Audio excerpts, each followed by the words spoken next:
Hey, welcome everyone to the Peter Dixon after party.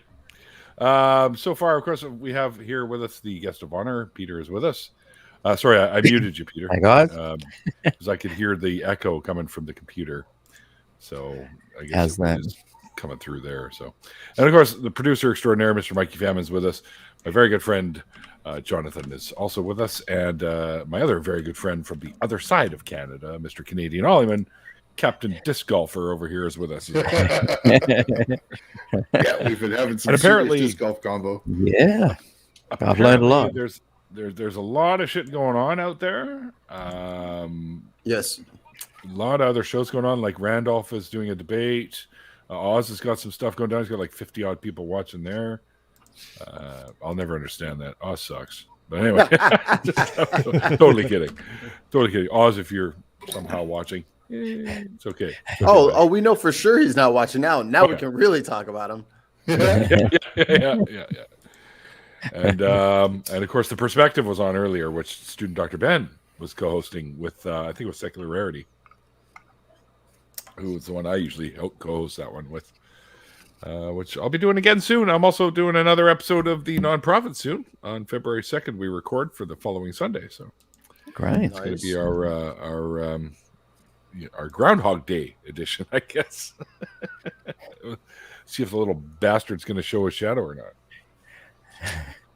Well, I think it's funny because when I was down in Texas for the Faithless Forum over at Eric and V's place, you guys will know them from the old Talk Heathen name drop, and also Skeptic Generation, Mm-hmm. which I have right here.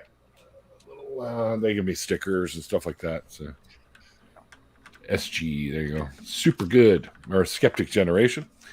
And they apparently Eric always watches Groundhog Day on Thanksgiving. I'm like, why don't you watch it on Groundhog Day? Yeah, that's when it was released, for fuck's sake. You should be watching Planes, Trains, and Automobiles on Thanksgiving. So that's what that one's all about. I watched Nightmare Before Christmas. Nightmare Before Christmas is a good one too. Hey, thanks, wait, brother. what day do you watch Nightmare Before Christmas? All holidays. Christmas. That's fair. That's fair. Whenever it happens to be on. Halloween and Christmas. Between those 2 days, you can watch it anytime. You can watch it whenever the hell you want, really. If you think about I'm watching it right now. Try to stop. What's this? I already watched it once. And Die Hard is a Christmas movie. Die Hard is a Christmas movie. Sure, Ollie. Anybody that disagrees with that is wrong. I mean, it is, but not in any way that matters. Hey, that doesn't matter though. Well, like you could say, like A Christmas Story. There's way more to learn out of that movie that has nothing to do with Christmas, too. You know what I mean? So, like, any Christmas movie could be pulled apart and dissected and found useless. Is Gremlins a Christmas movie? Yes. Yes. Yeah. Because Gizmo is a 100%. Christmas gift. Yep. Fair. Which is what Zero looks like. That movie draws so much inspiration from It's a Wonderful Life and how it sets things up and shit. Like, it's a Christmas movie. Fair. Okay. That works. What about Silent Night, Deadly Night? Don't think I've watched that. I don't know the movie though, yeah. What about Harry Potter? No. Wow. Harry Potter's a fuck you movie. It's not a season. It's not a Christmas movie though. But there's Christmas in every one. Because Yes, it spans a whole school year. Of course there's Christmas Halloween in in every one. There's like this spring break in every They don't one. do Halloween. They don't do Halloween. Spring break in Florida. Yes, they do. With They Harry do Potter. Halloween in them. Yeah, they don't dress up in costumes, but they generally do a supper where all the decorations in the hall are Halloween. Peter, do you guys have a spring break where you guys are? We don't call it a spring break. So Spring holiday. Yeah, we have our Christmas holidays, which are on now. Yeah. And they're pretty much end of November, December through January. And spring, no. Spring's just normal. Well, there's Easter. Usually falls in spring. Not for us. No. No. So spring for us is September. Yeah, they're reverse. and our Easter is April. Yeah. End of March, early April. I was born on Good Friday. Year run, like from here. Here, our school year starts in September and ends in like June, July. So our school year is February through to November. So our mid-year breaks June. Okay. June, so July. Christmas is in the middle of summer for you guys. Yeah. That's so hard. Crazy. That's so hard to wrap the head around. Yeah. But we try and celebrate it with all the same snow concepts, like Santa. Like I literally a Santa in a fire truck drove by, and he's full on big red outfit, big white beard. Must have been roasting. And everyone, it's 35. It's 35 Celsius. He's got to wear a Santa suit. Just crazy. And we have snow, fake snow, baubles, and on our Christmas trees, fake snow, and it's like there needs to be a revolution to make Australian Christmas a real. Is any part of Australia get snow? That's funny. Yeah. Down. That sounds like a neat country. I wish it was real. It's got to be real because I need to emigrate there. Look, I get this ginger beer from Australia. It's fucking real, dude. I trying to buy your way in, Stags. Trying to buy your way in. Whatever it takes. I visited the actual Bundaberg brewery where they make that exact brew. I mean, this is an Irish beer, but that doesn't mean Ireland is real. This stuff is full of yeast when you get it. You got to tip it upside down for a little while. It's so good. They've got so many new products there too. Nice to meet you, Stags, by the way. And they took us on a factory tour. It's up at Bundaberg, the north of Queensland, and they've got so many new products that they're releasing in Australia. All different flavors. They've got a diet one now as well. Yeah, we're getting a bunch of new flavors of them here. They got like grapefruit and all this stuff. Yeah, they're good. And it's a family-owned business. Started as a husband and wife kind of cottage industry, and still owned by the same family now. Bree and Swede showed up in the chat. Yep. Cool. Y'all want links, or did we send them links? Or yeah, it's in the normal spots to get them. Send Bree and Swede a link. I don't know who remembers a couple chats ago. I was getting scared that I was gonna have to see a doctor about getting diabetes, and I'm going in tomorrow morning. I'm going for type 2, is it? Do Yeah. you pee a lot? Oh fuck, dude. Yeah, I'm gonna go pee right now. But within the hour I'll be peeing for sure. Yeah. And I'm done. I don't have to go anymore. Just have one of these nearby. Yeah. Just got a little. I was looking up the symptoms, and I have like all of them.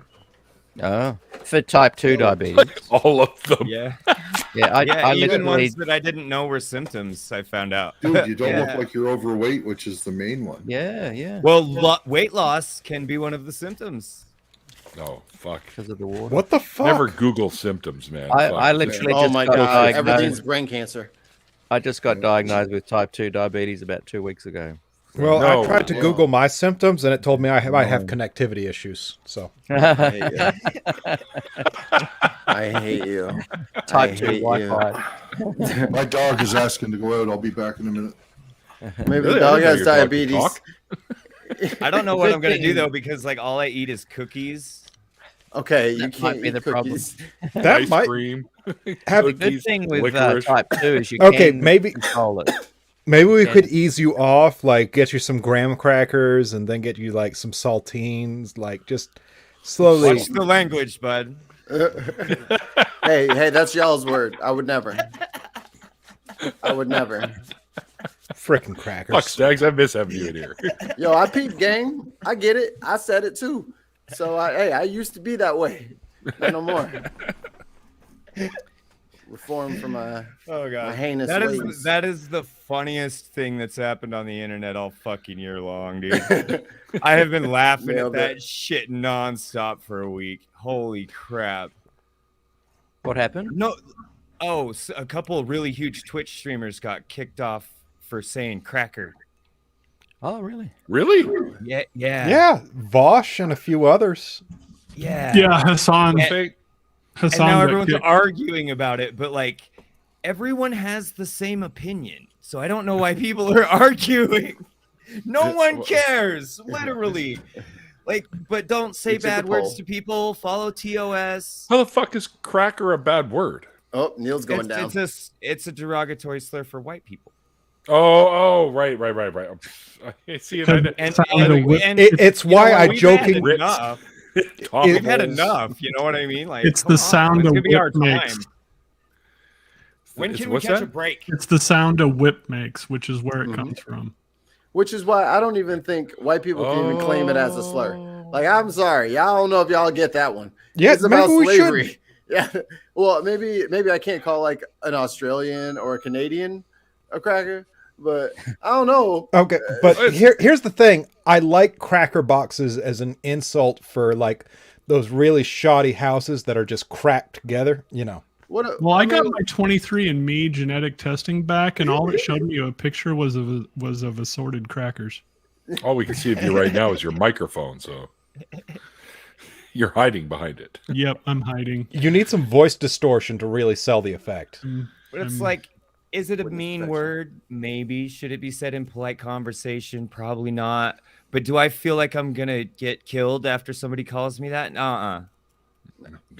You know, like I've never been afraid. What about honky? There's a story behind honky. If you're wondering, I take more offense to the word ginger than cracker. Right. Well, it's because you ginger snap. It's kind of demasculating. That's like your slur is like snookums. It's like, God damn it, stop calling me snookums. So I walk away for a couple of minutes, and all you can do is talk about this shit. Come on now. Well, I mean, I could shill some shit if you want. Let's talk about disc golf. Let's talk about disc golf for 45 minutes. Shut up, Howard. We can do that. We can do that. So Brainbug, aka Bree, wants to come down. She wants to hunt your continent for some scorpions and spiders. Yeah. Do you don't hunt spiders in Australia. In Australia, spiders hunt you. Yeah, they hunt you. I literally, like, if I could go out the backyard right now and come back with redback spiders. They just live around the bricks. No doubt. I can find a black widow without leaving my house. Yep, me too. It's a pet, is it? Yeah. I can go my out. kids are jealous. They want to come to Australia so they can watch season 3 of Bluey. Bluey. I could drive a couple miles and find a bear. Bluey's the best kid show on the planet. It's great. Yeah, Bluey is not a kid show. It is made for adults, and it just happens to be animated so kids will watch it. Exactly. Yeah, I love it because I've got. I've never heard of it.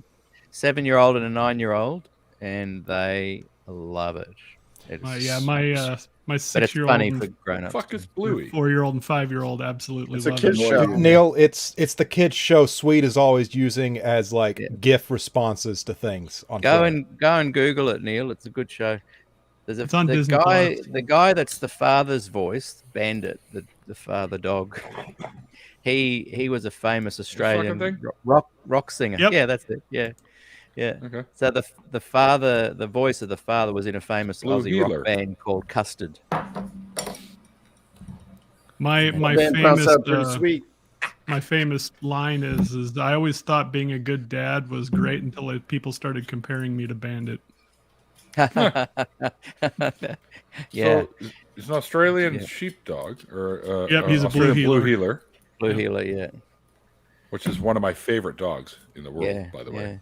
They're fucking smart. I don't know smart full of energy. 2 little girls. I don't want no smart dog. That's why I got 0. Latrodectus is my favorite word ever. Can't just like a breeze speaking all sciencey and stuff. Can't just make up all the words you like. All over the planet. Scorpions. No. Yeah. Yep, we've got scorpions even here in British Columbia. They got little beards and they wear flannel. There's 3 different species of scorpions in Canada. Are they all out in the West Coast? Most of them are mid, from like Ontario over to the coast. 2 of them are in our province here, I think, alone. Or all 3 are. But they're like bark scorpions and stuff like that. And they have a sand scorpion as well. Are they loud? Are they loud? Yeah. Here I am! I thought they bark. Maybe they bark. Maybe that's why they call I thought you were talking about the band Scorpions. That was a good one too. I like where both of you guys took that. I like both of those threads. Yeah. I choose both. They canceled each other out though, kind of like. And I was just in the middle, and I just got hit by both sonic booms simultaneously. Oh, someone named Life of the Doghouse. We were talking about blue heelers, Australian shepherds and blue heelers, because of the kids' show Bluey. Because I guess Bluey is a blue heeler. Mice. I am impressed. It's a good show. He can get a new avatar together super quick. He's good. Yeah, he's got it down to an art. Also, he photoshopped Neil's face into the Michael Keaton Batman cowl, and that was pretty fucking great. I've caught a bark scorpion here in the Okanagan. He was about yay big, give or take, so a few inches long, anyways. But they're not huge, not like the emperor scorpions, like the massive fucking black ones. Not like Dwayne the Rock. We don't have any of those here. We got like the yellow ones, like the little yellow ones. I don't know what they're called. It gets too cold here. Blue heelers Same here. Awesome dogs. We do not have scorpions. Don't here. Really care about cold because they can survive in cold too. So I don't know about that. That's why there's 3 species in Canada. So it gets colder here than over there for you. Well, for me, yeah, because I'm on the West Coast, right? We get most of the. It's nice on the West Coast. Temps. Let me check your temps on. You guys get U.S. weather out there. You don't know what real snow is. Oh, it's trust me. Right now, it's snowing out here, but the problem is it's not really snow. It's sleet. Yeah, it's like raining Slurpee outside right now. No, I know exactly what you mean. It's the 21st. Oh, happy solstice, everybody. Oh, yeah. Happy winter solstice. 0 degrees here right now. There you go. It says right there. 0 degrees. Yeah. So. It's been warm here unseasonably. It's been the same thing for me, Ollie. We have it's the fucking solstice, not one flake. We've had a couple of inches of snow twice, but then a day or two later it rains and it goes away. And same here. The temperature. It's freezing rain that we have right now. We got one storm. It rained for almost 2 days, 2 full days, but it was too hot, and that should have been our first snow dump. We usually get it about that. We got the same storm here. Yeah, usually like the first week of December we get a good dump of snow, and we got rain instead. I'm like, yeah, global warming's not a thing. I don't know what they're talking about. Did you get the windstorm last week? Yeah. Yeah. Yeah, because we had a 100-mile-an-hour straight line for about 10 minutes. Oh, it wasn't that high here. It got pretty bad. I think we got like mid-80s or something like that, but it was puppy. You guys were saying something about blue healers. Yeah, his name's Blue. The best part about that show is the way they did the parents' occupation. The bandit, the dad, is a anthropologist, archaeologist because he digs up bones. Oh man! And Chili, the mom, is a security dog at the airport. Yeah, that's funny. So you guys, are you guys familiar with paraprodoxians or paraprostokians or whatever the fuck they're called? No. You can't make up words, man. Stop making up words. Yeah. Not PARAPROSDOKIANS. And they are in layman's figures terms, of what the fuck speech. is that? They are figures of speech in which the latter part of the sentence is unexpected. So Winston Churchill and Yogi Berra used to use them quite often. An example, like a famous one, like where there's a will, there's a way. You've heard that, right? Well, what's his name? Winston Churchill used to say, "Where there's a will, I want to be in it." Oh, like an unexpected twist on something that are. Yeah. Since light travels faster than sound, some people appear bright until you hear them speak.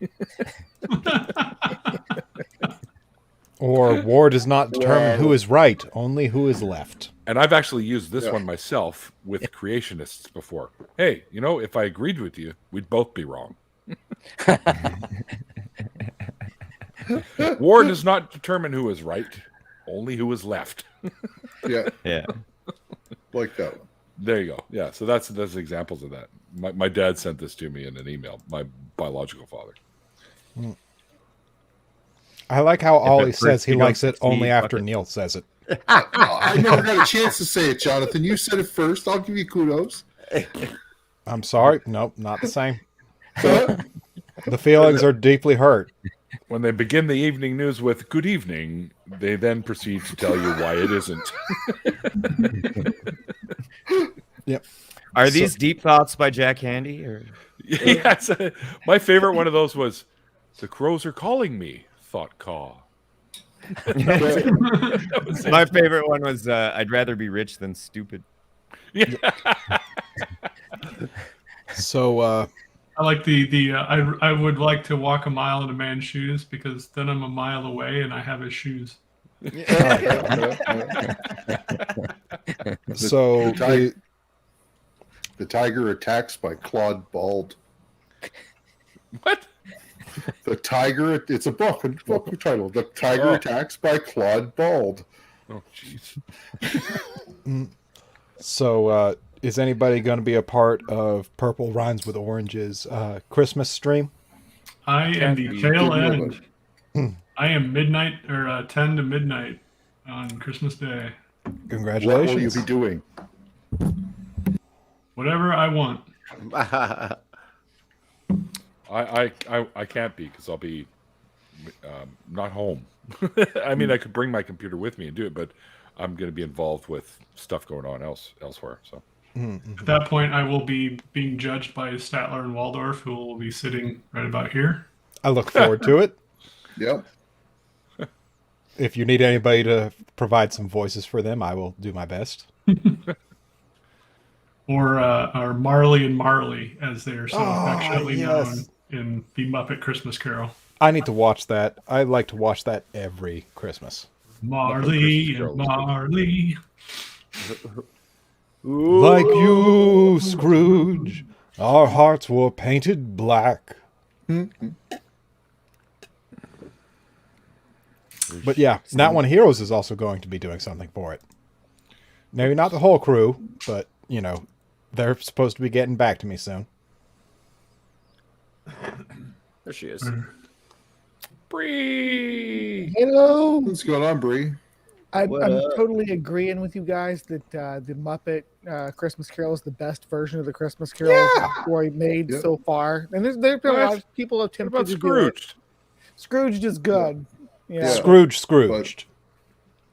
But totally the traditional style within the right period and stuff, and the actual Dickens story, the Muppets have done it the best. I mean, they took liberties to get their characters in there, but I don't know. Scrooge just kind of a satire retelling of the Christmas Carol.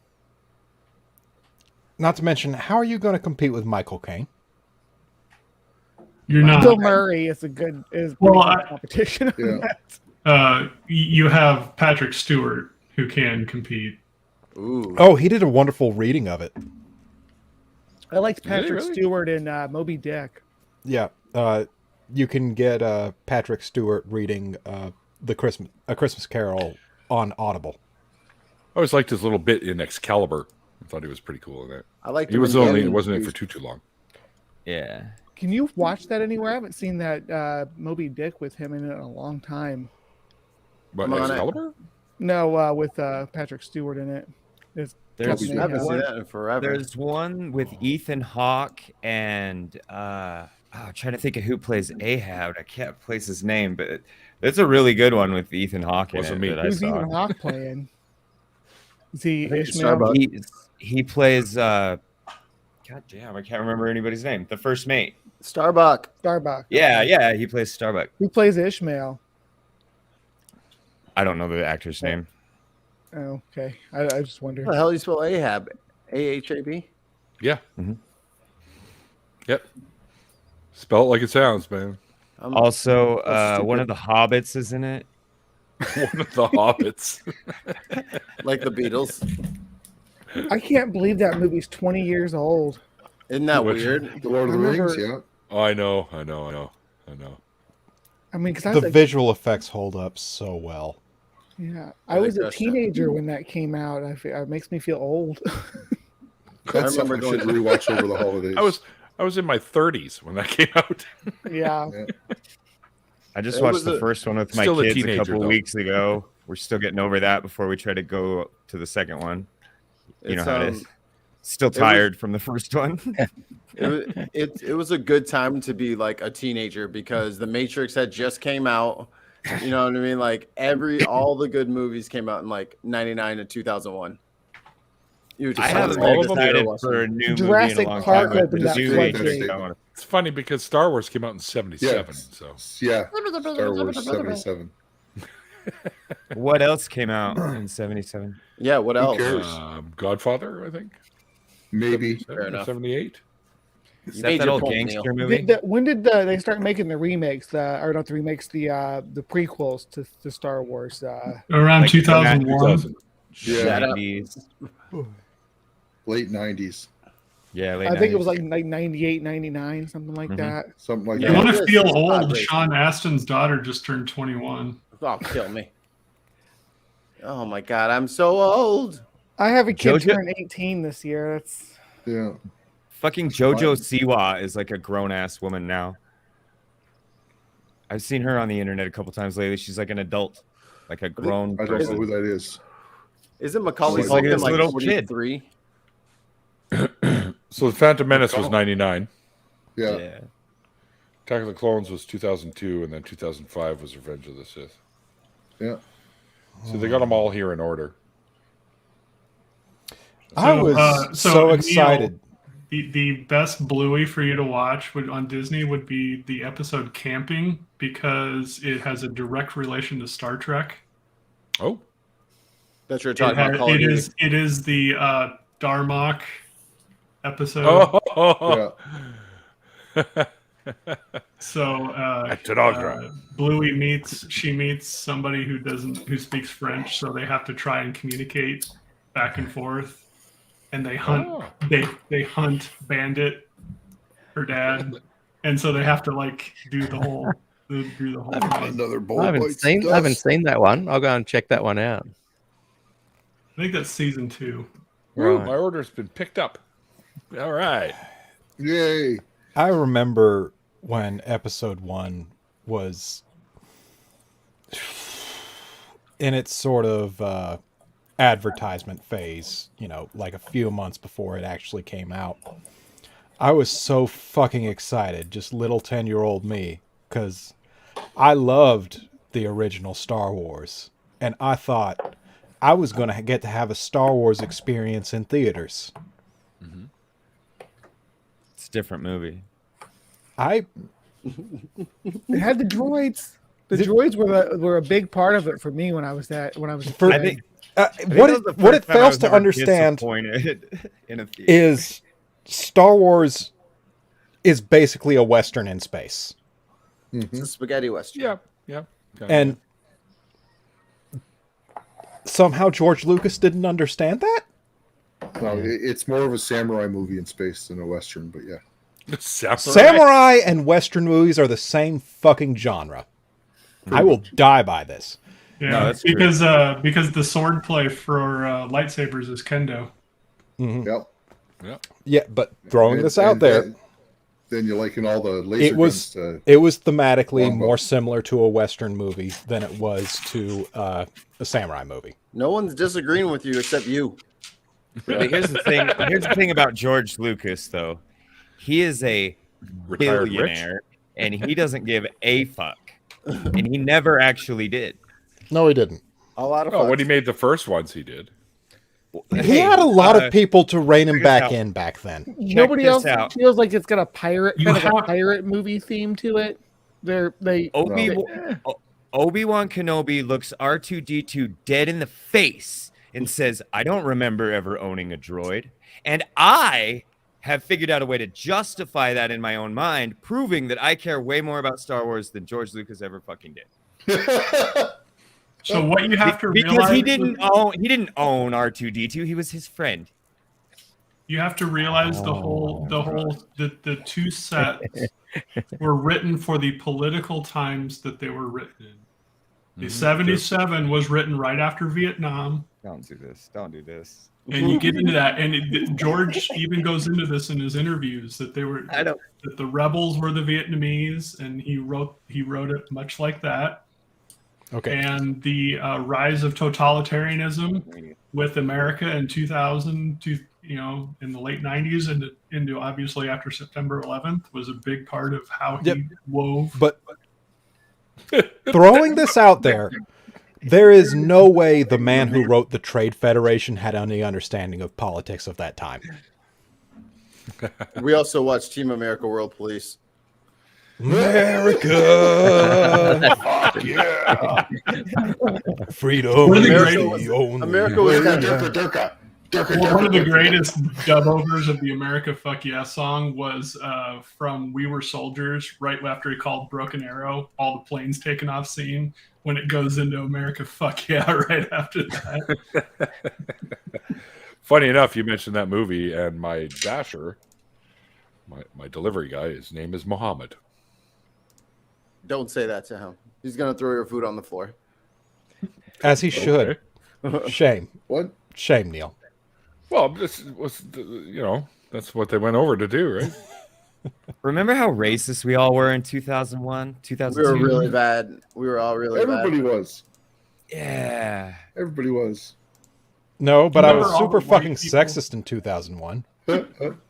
Remember all the white people thinking that September 11th brought America together and it was just them?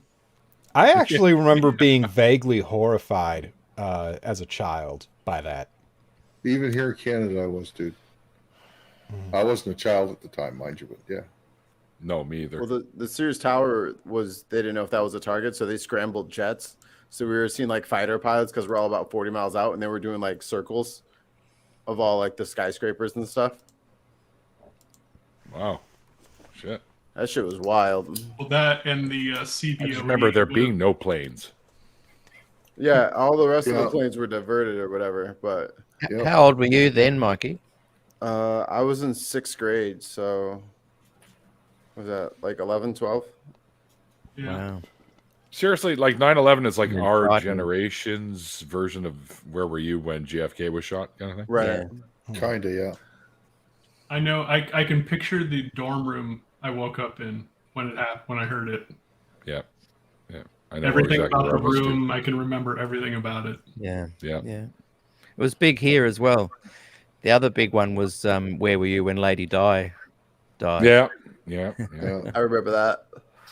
I was sitting in Boston Pizza eating dinner when I heard about it. Yeah. And Challenger, that's another one.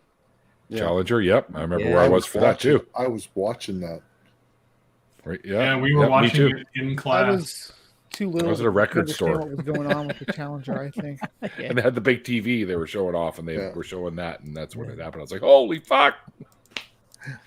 Just talking about JFK, I heard that there's some new material released in the last few days. Was that true?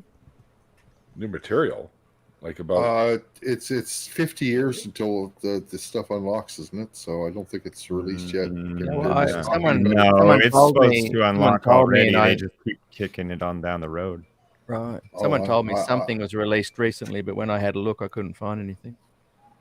Well, as people associated with the investigation start to slowly die off, but more and more things are going to be coming out about any kind of scandal like that. I mean, because there was some scandal going, at least the way that it was handled after the attack. There was a lot of you saw the Kevin Costner movie. You know what happened. Do you remember when the Zapruder film came out and they had the little, it was a wider version of it and digitized because of the little spool holes on the one side, and they were able to see both sides of that. You could watch it frame by frame, but you'd see an extra few meters of footage on the left-hand side of it. That was interesting. Yeah, I remember that. The grassy knoll.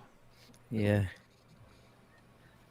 And now we have people down in Dallas at the mall thinking RFK is going to come back.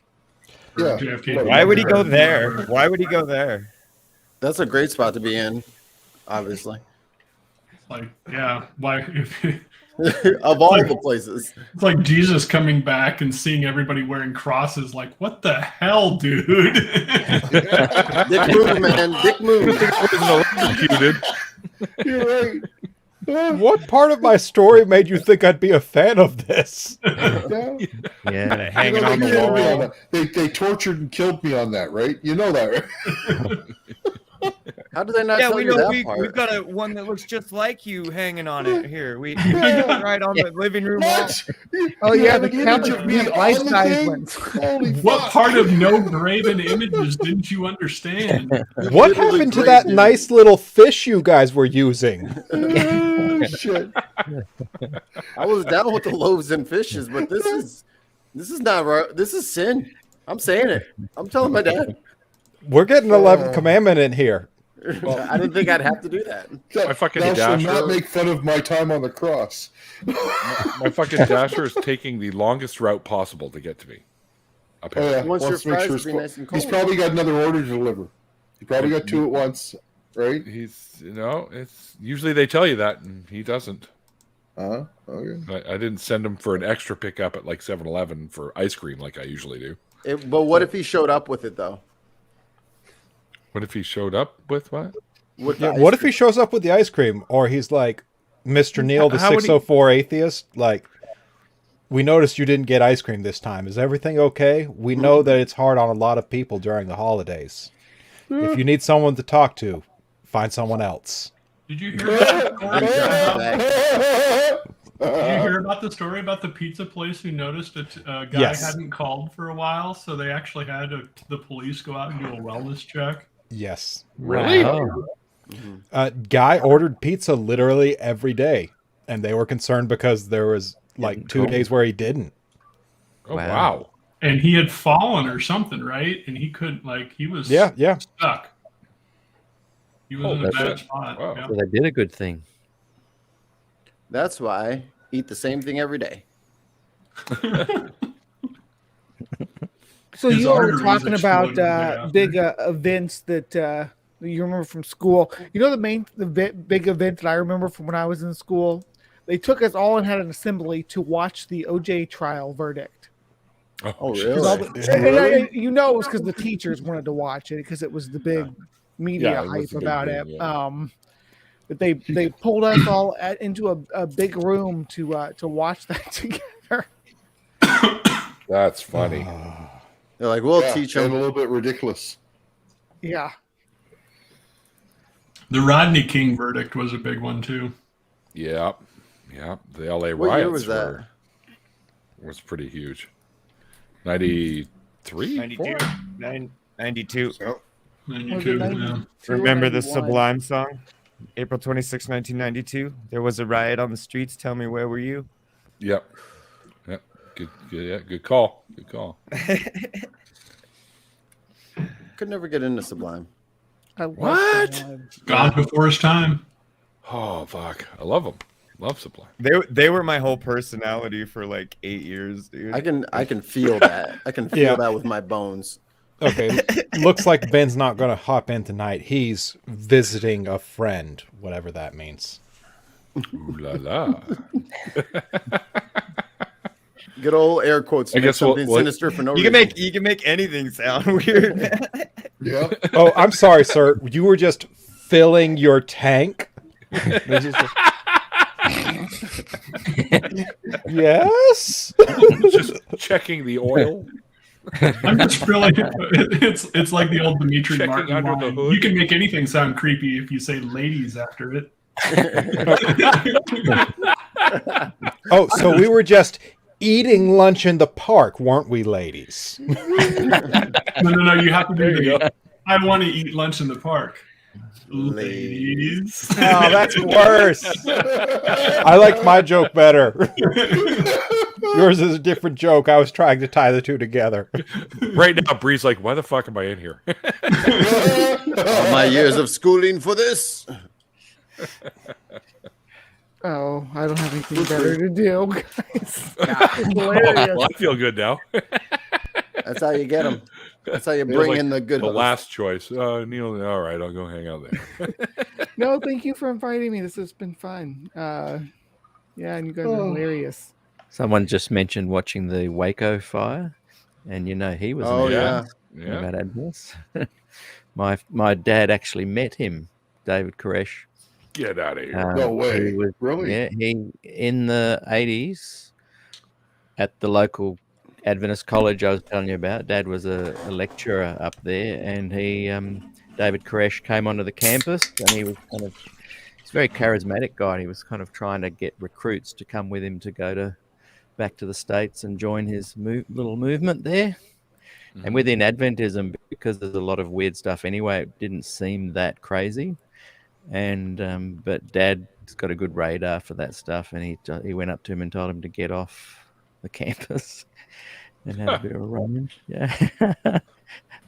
But yeah, there's a few recruits he got here in Melbourne and in Sydney, and they went over and died in the fire there, in the flames. Yeah. Wow. That was such a fucked up situation from every angle. Yep. Yeah.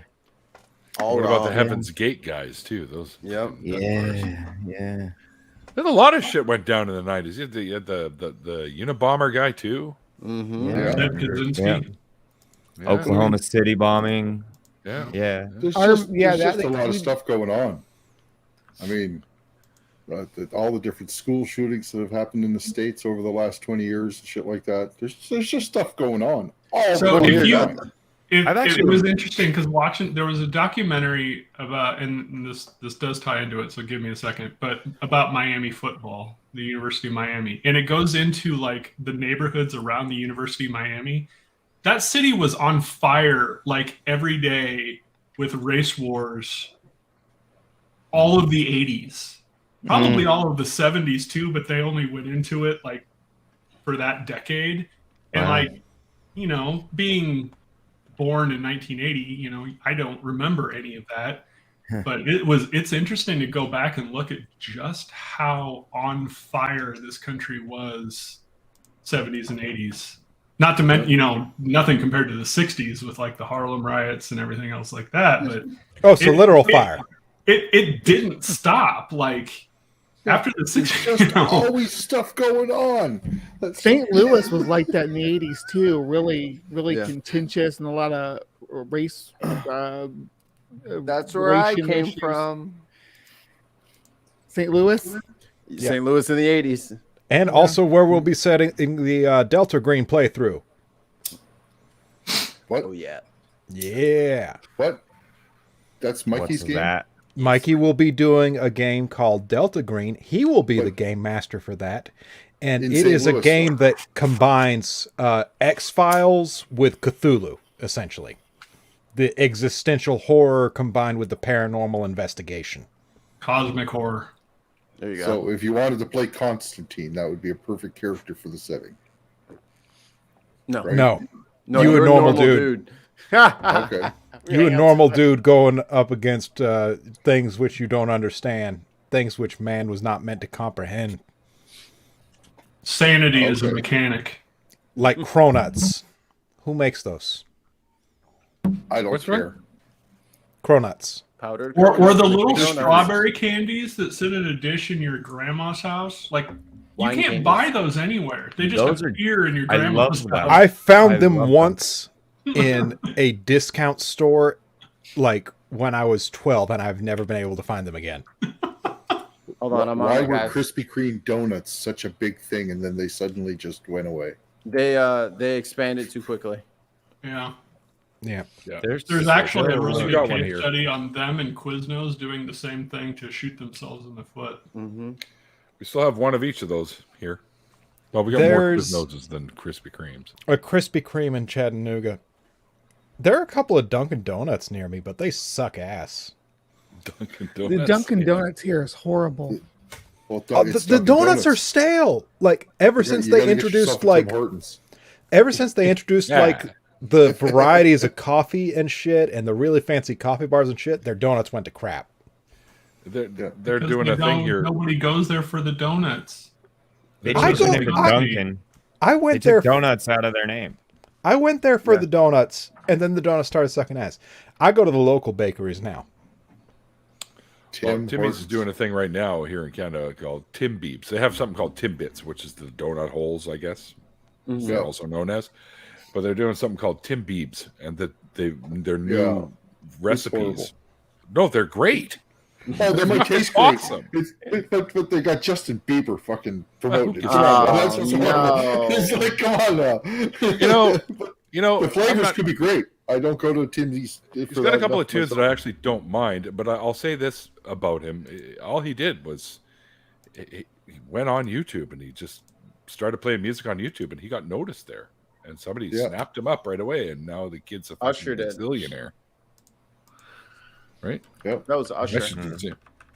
Usher was Usher. He did good. Usher picked him up. Yeah, this guy's a pretty good, talented kid, but most of his music isn't really up my alley. But he's got a couple that I actually don't mind at all. Don't look up him singing "One Less Lonely N-Word." That'll make you sad. You guys ever? Do you hear much about Aussie bands over there at all in Canada? No. And America? Hold up for my Valentine. Men at Work. Yeah. Okay. Or in Australia, we hear all about the music culture and the movie culture, the arts from Europe and America and Canada, but I don't think it's a two-way street. Oh, well, here in Canada we get probably more than the Americans do. Yeah. I think my favorite Australian band has got to be XTC, actually. Yeah. They're great. Yeah. Jonathan. Yes. Oh, shit, you can get those all over the place here. Didn't the lead singer for Ecstasy pass away due to autoerotic strangled? No. That was in excess. In excess. Man, I'm freaking over here like looking up the local details about my favorite Hispanic bakery, and you got to bring in autoerotic asphyxiation while I'm thinking about delicious tres leches cake. Like, I'm over here looking at El Sabor de Oaxaca, and you're like, yeah, I'm definitely thinking about dudes jacking off and dying. While strangling themselves. The strokey chokey. The gasp and goo. No one's telling you not to try to do both. No one's telling you that. Oh my. Hellbound Hillbilly, there's a reason you're going to hell.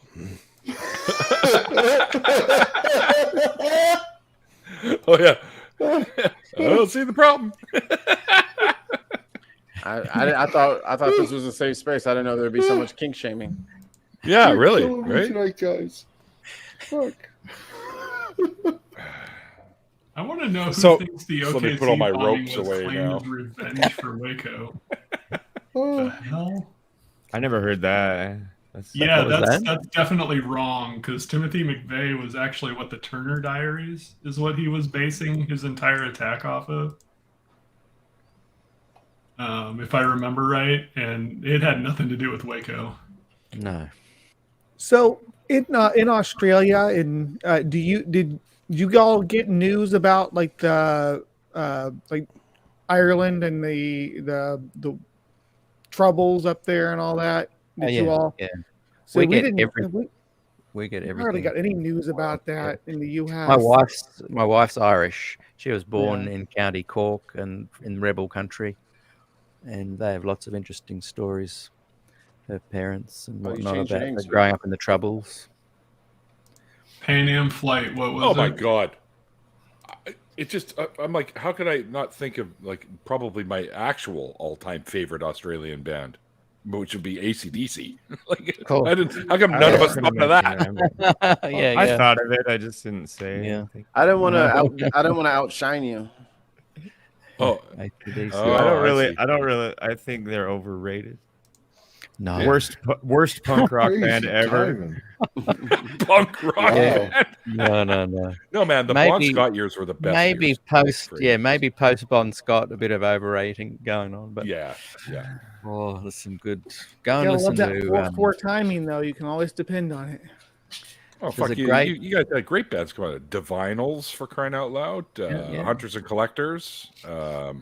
Little River Band. The Bee Gees. In Excess, of course, which we mentioned already. In Excess, that's the one we mentioned. Silverchair. Yeah, Silverchair. Kind of the Veronicas. Hoobastank. They're not from Australia. My band, the Outback Hippies, Silverchair supported us about 3 months before they went world famous, and I remember looking at them going, "Shit, these guys have got something really special." Like the lead singer was 14, the drummer was 15, and I think the bass player was 16. Yeah, and there was something really special about them. And then, like 3 months later, they had a single and went number one all around the world. They got really popular here because they mentioned a small Nebraska town as one of their lyrics, and I'm from Nebraska. So it was Tomorrow was their big hit, right? Nick Cave and the Bad Seeds, also from Australia. Yeah, Nick Cave, yeah. Oh, I didn't know that. That's cool. Yeah. Empire of the Sun, also from Australia. Who's that? Empire of the Sun. Yes, I love Empire of the Sun. Yeah, they're great. Nah, I gotta look up a list. That guy's holy shit, the Hoodoo Gurus. Hoodoo Gurus.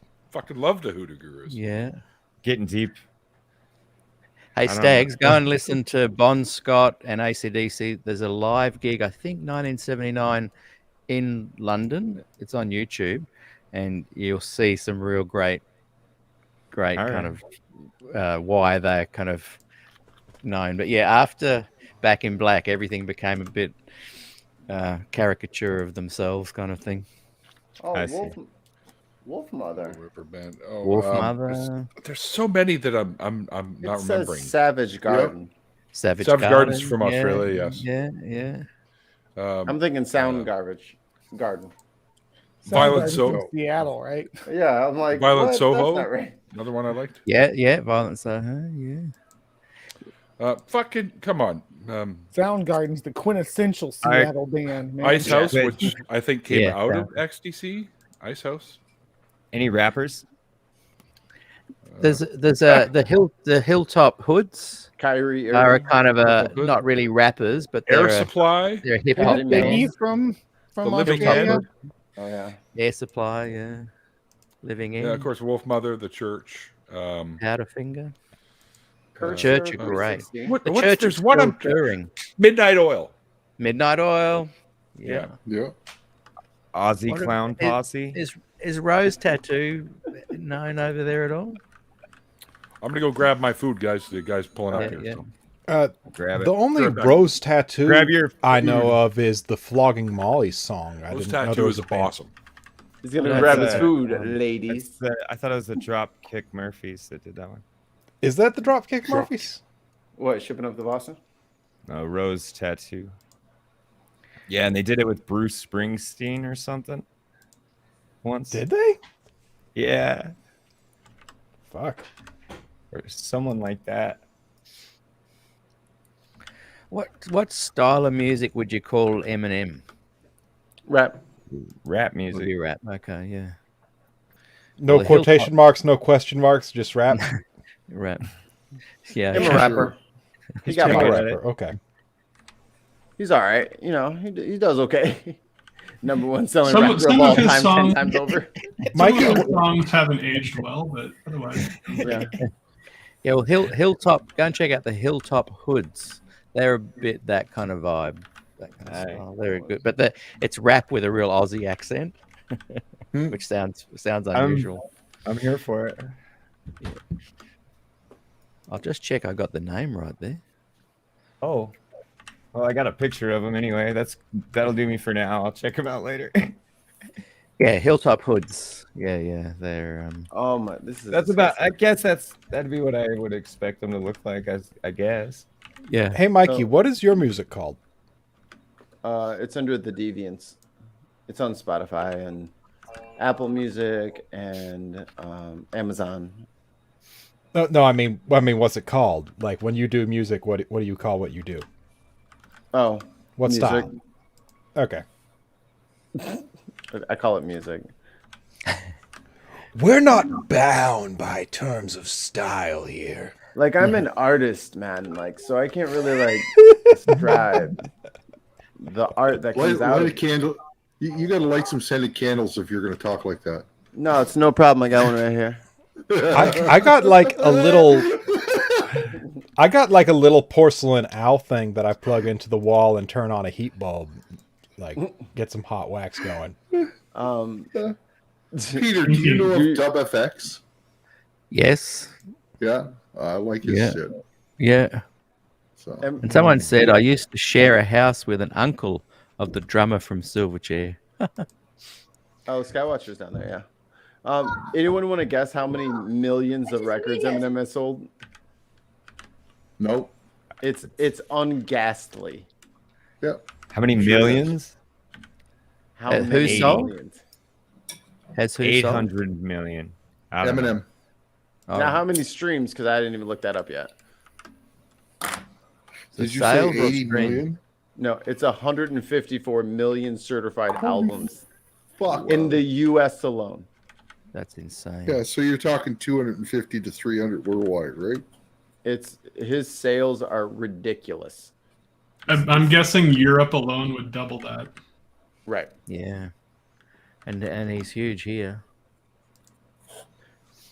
That's a lot. Yep. I thought they moved England over next to Australia after Brexit.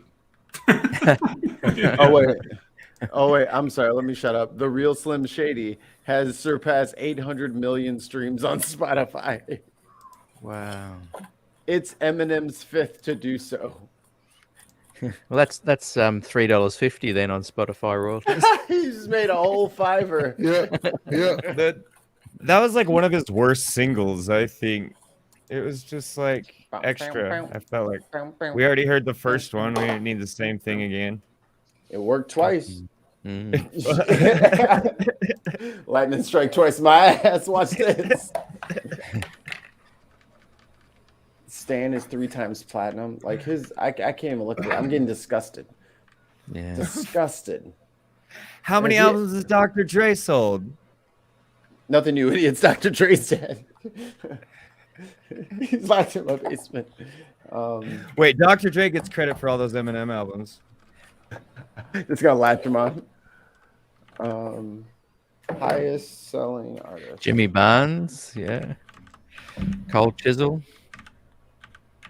I think Garth Brooks is the highest selling artist in America. Let's see here. That would not surprise me. No, that wouldn't surprise me either. All right, so they got this.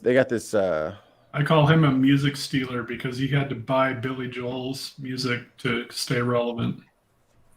Yeah. The Beatles. Didn't a lot of people have to buy Billy Joel's music to stay relevant? And Prince's. Well, no, Prince was a writer who just basically wrote for a whole bunch of other people. He did. He did. Same with Stevie Wonder. And didn't Michael Jackson buy the Beatles catalog? Yeah. Who what? Shiesty move. Yeah. Michael Jackson bought the Beatles. Yeah, Paul McCartney for years was trying to buy it back from him. Yeah. I think he did eventually get a lot of it back. I think that's why there was a delay on them signing to go onto iTunes. I heard that Paul McCartney was the one that told Michael Jackson, he's like, here's a tip. If you want to make a lot of money, buy up some other musicians' music. And Michael Jackson's like, that's a good idea. He said, that's a great idea. Message received. Is that an NFT? The first NFT. He bought the masters of the Beatles. Oh, I bet those records are to the masters. I bet those records are still sitting somewhere. The masters for all that stuff. That's got to be in a museum somewhere. Or probably in the original recording studio, which is a museum now. Abbey Road. Has the new documentary been big over there? The Get Back one? Oh, I've been to watch that because that's George's thing, right? Oh no, Masked Man Neil. There's like a musical with all the George Harrison's music. This is like a documentary. It's been hidden, locked away in the vaults for about 50 years, and they just found it. And Peter Jackson, who you know, the Lord of the Rings director, the Lord of the Rings guy, he's put it together as a documentary. Pretty sure it's him, and it's of them writing the Get Back album and then playing on the roof. And it's really good. Lots of studio footage and just conversations and a real insight into the band. If you like the Beatles, you'll love the documentary.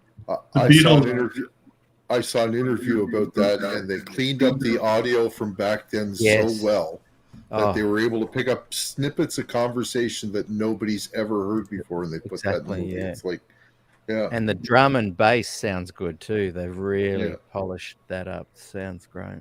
So here's something crazy. Like, they got this whole thing in tiers, right? So in the 250 million or more, there's like, I don't know, 8-9 people. Mariah Carey, Whitney Houston. Nope. They're in 249 or lower. So you'll never guess which modern person in 2000 who came out in 2005 is on that list. Imagine Dragons. Nope, not even close. Everyone hates them because they're so nebulous as far as their genre. Bill Engvall. I hate you. It's Rihanna. Rihanna's the only like modern person that's on that list of 250 plus. Wow. Surprised like somebody like Mary J. Blige. Because Mary J. has been around for what, 30 some years now. So who's the all-time highest artist then, Mikey? The Beatles. Is that worldwide? Are they bigger than Jesus? Apparently, because I don't see Jesus on this fucking list, do I? The Beatles are my favorite source of a quote that never happened. Supposedly, John Lennon said Ringo Starr wasn't even the best drummer in the Beatles. Apparently, that was never actually said. But that's savage, and I love it. It's got real John Lennon energy about it. Somebody asked if Ringo Starr was the best. I asked John Lennon if he thought Ringo Starr was the best drummer in the world. And he goes, he's not even the best. Supposedly, he goes, he's not even the best drummer in the Beatles. Well, he's not even the best drummer in the Beatles. Yeah. It is something you'd expect John to say. Yeah, that's a very John quote. If he didn't say that, he definitely thought it.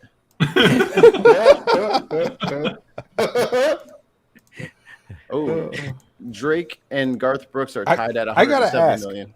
Ollie, what are you smoking today? Because I want some of that joyous shit in me. Oh man, giggity! What's this shit called? I can't even remember.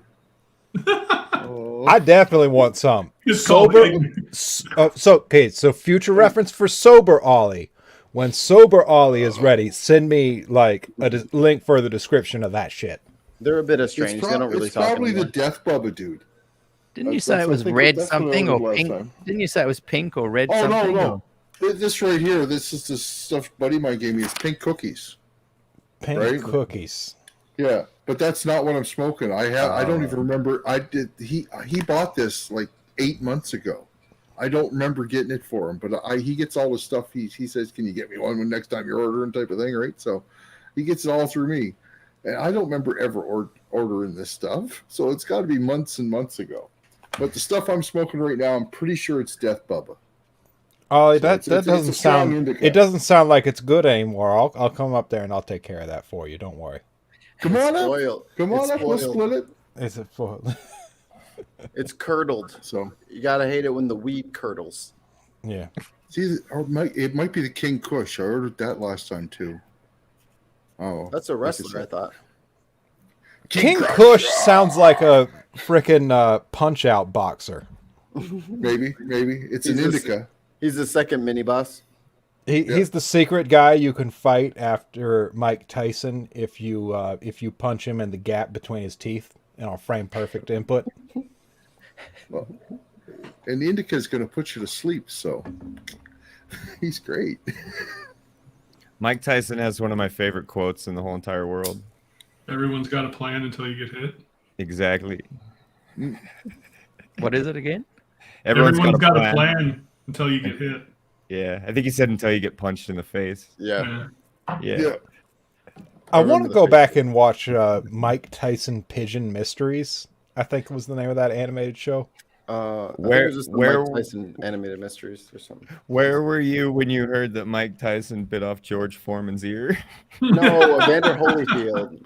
Evander Holyfield. My bad. Yeah. I was watching that shit. I heard about that years later. I heard about it from my dad because my dad went to the bar and watched it. It's just called Mike Tyson Mysteries, that show. Yeah. I was in school. I think they have episodes of that. What year was that? What year was that? Must have been 97. No, it's way back further than that, isn't it? What year did Mike Tyson bite Evander Holyfield's ear? 96. Yeah. I'm not seeing the year on here. 97. 97. Bingo. Yeah. Anything that happened when I was in school, I know what year it was. Well, I mean, it was at night, so you were like at class. Well, I heard about it the next day at school. Okay, gotcha. Because I didn't believe him. I never believe people when they tell me this shit. I was going to work when I was 17, and they're like, some terrorist bombed the World Trade Center. I'm like, shut the fuck up. They did not. You guys are full of shit. Yeah. That is such a thing.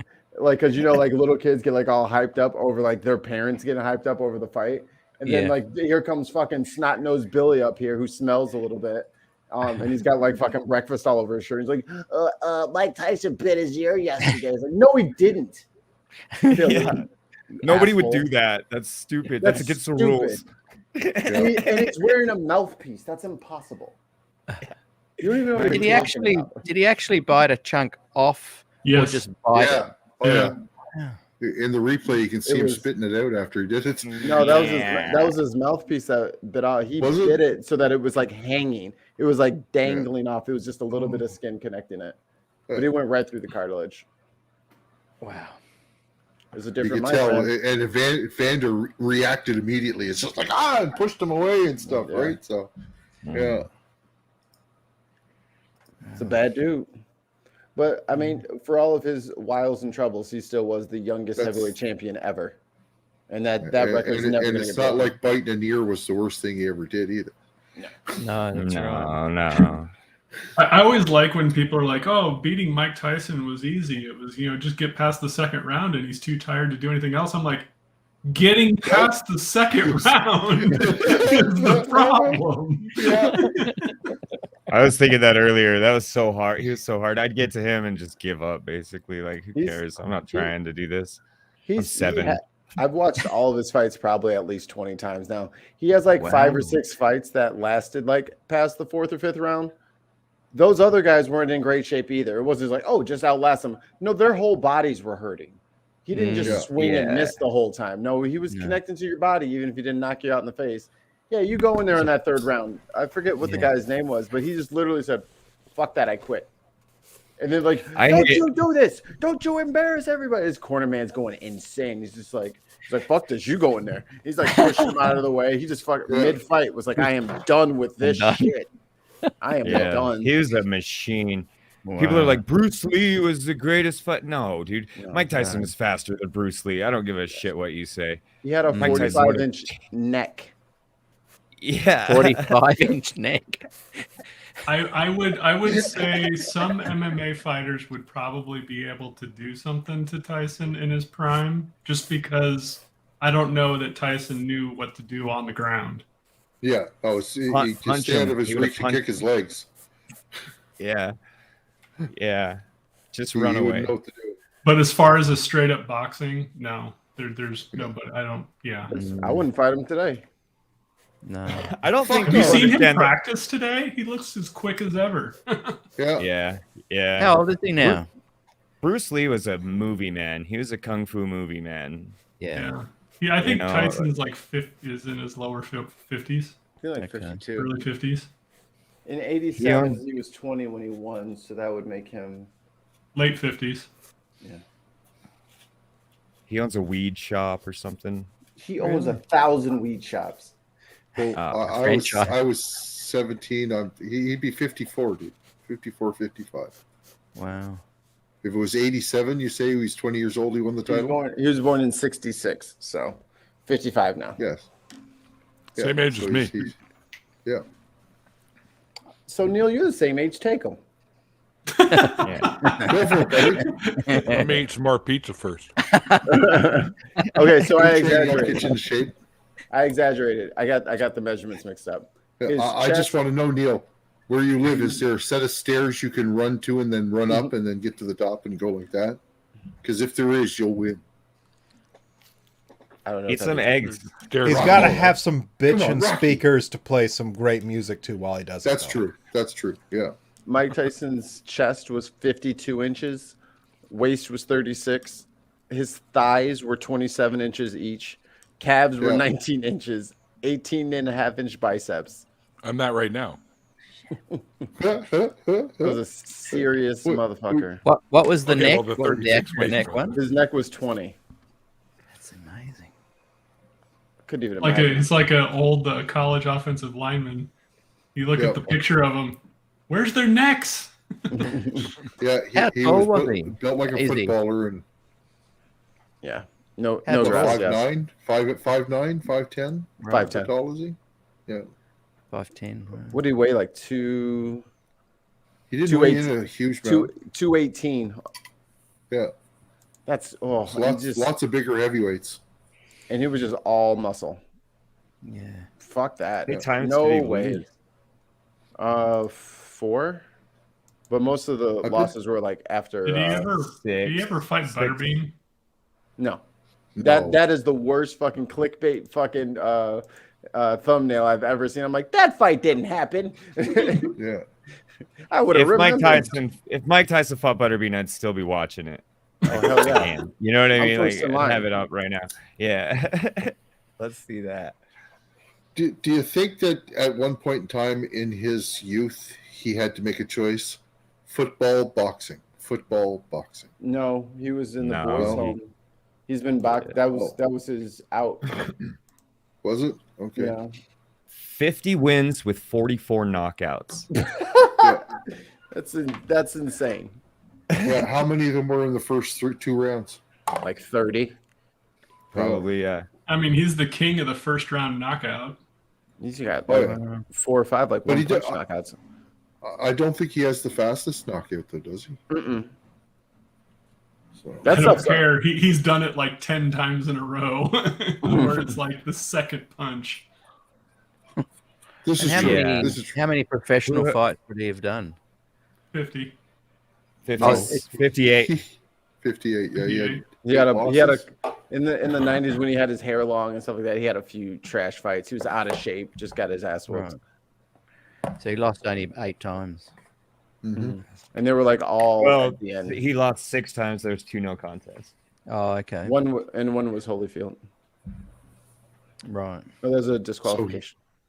So he didn't win 8 times. Right. Yeah. Right.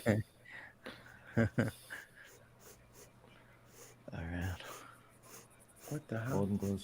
Mike Collins knocked out Pat Brownson in 4 seconds in 1947. Oh, bullshit. That's according to Guinness Book of World Records. Are you going to call him a liar? Bullshit. Yeah, hell yeah, I'm calling him a liar. Does it specify boxing or in any type of fighting? Golden Gloves tournament, boxing. Okay. So it specifies boxing. Look up any like mixed martial arts. Like the damn. I mean, I don't really trust the times on stuff when it's like back before like every house had before every house had electricity. I don't know how accurate you guys are being with your timekeeping. Well, watches have been around for a long time. Electricity in the 40s, you numbscall. That's true. Not everybody. Only they didn't have computers, so definitely not my neighborhood. Did you say 3 seconds? That's what this first YouTube clip that came up says. 3 seconds in Bellator. Is it a UFC fight? It's a Bellator no, it is fight? No, it's a UFC fight. Sorry, I got mixed up. I was looking at a different link. It's a UFC fight. Yeah, I knew there was a really fast one UFC. I just can't remember who it was though either. Was it somebody planting their heel in the face of a guy? No, he ran out and kneed him right in the face, knocked him out. Flying knee. There's one where there's the fake guru guy who who instantly charged at the actual MMA fighter, and the MMA fighter dropped his heel on the guy's face. Just dropped him like a second. And he just collapsed right into the ground. God, I would get so excited to watch those. Yay, MMA versus real kung fu. Finally, something I can show to my friends for proof. And then by the end of it, I'm sad for the old man. I'm like, leave him alone. Stop the fight. Why would you hit him? Why are you beating that old man up? Everybody's posting the Simpsons gif. Stop. He's already dead. Yeah. All right, let's see here. Mikey's getting ready to ask us a question off a card. I got some cards. All right. Yeah. What color are the cars that statistically are involved in the greatest number of accidents? What color? No, that's white. the most tickets. That's the most tickets. Red. White. Number of accidents. I didn't say. I think. Yeah. White. I'm gonna go white. Gray. Yeah. Gray. 2 grays, a white. Neil said white too. White. Black for Holly. Peter. Gray. Or silver. Just guess. You have to guess. Everyone has to guess. And when we're saying accidents, we're not saying car accidents. We're saying any type of accident, right? Yeah, gray. Cars. Yes, car accidents. What are you talking? Stop trying to. No, not. I said the car pipe on down. car. Ollie, are you asking if people have shat their pants in their car? Like if that's relevant? How many people had accidents in their cars or on their cars? Brown. Can I change my answer to brown? People go off the road and stuff like that, or an animal runs it. Jumping across the bonnet. Wait, what color is the average soccer mom minivan? Like Soccer moms will tear you off the road. It's red. Red. It is red. What? Yeah. Wow. Seriously, that's Red get the most tickets. Yeah. So like all the other cars are bulls, and they just charge at them now, or you don't do that?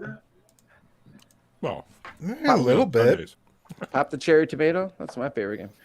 What happens if you drop a raisin in a glass of champagne? The sommelier smacks you in the face. The fairies will come and take your socks.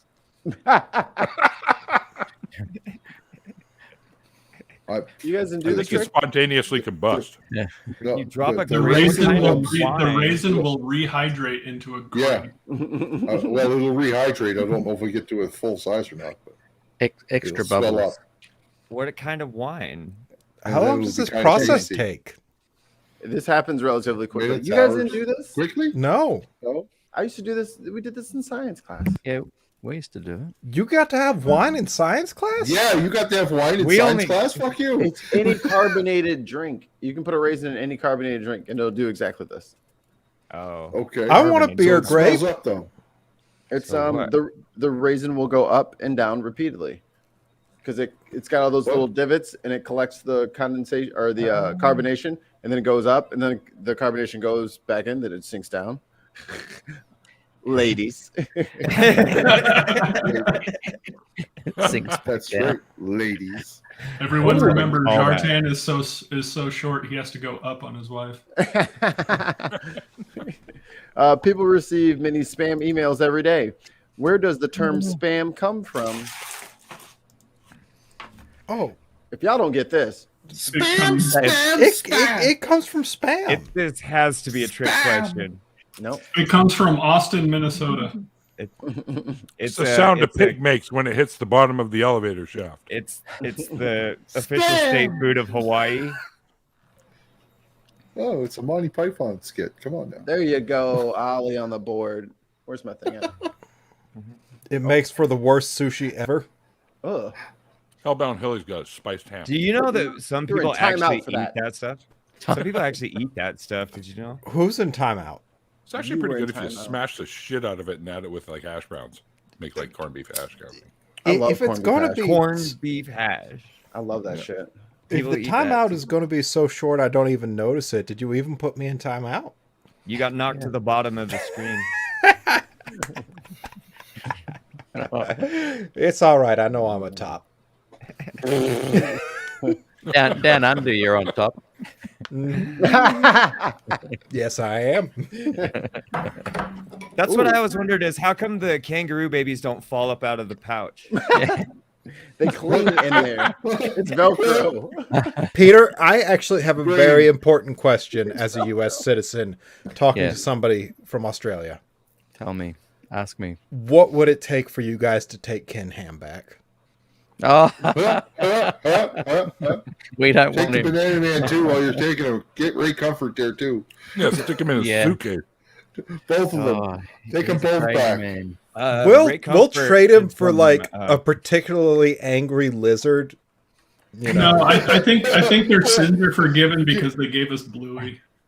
Yeah. How about give him a poisonous snake or something.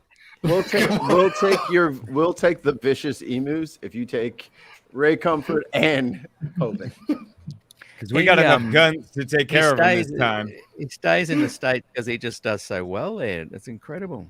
Yeah. Yep. I think we ship him back and then reenact USS Indianapolis on his way back. And you know what? We'll throw in Anheuser-Busch so that you have something marginally better than Foster's. We don't own that anymore. Anheuser-Busch is owned by like a Swiss company now. Foster's a drink no Aussie ever drinks. I know, right? Like, why is that associated with you guys? We don't even see it. It's incredible. But the commercial a while back was it's Australian for beer. Yeah, I know. Yeah, Blame but it's Paul like Hogan.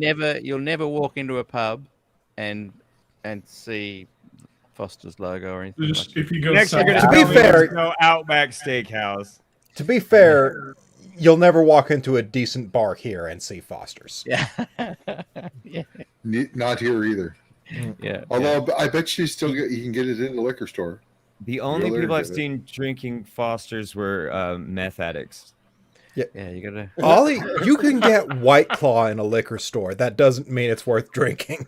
All right, I didn't say it was worth drinking. I just want to meet Crocodile Dundee. Yeah, I quit drinking like, before White Claw came out, so I don't know what it is even. It's a seltzer.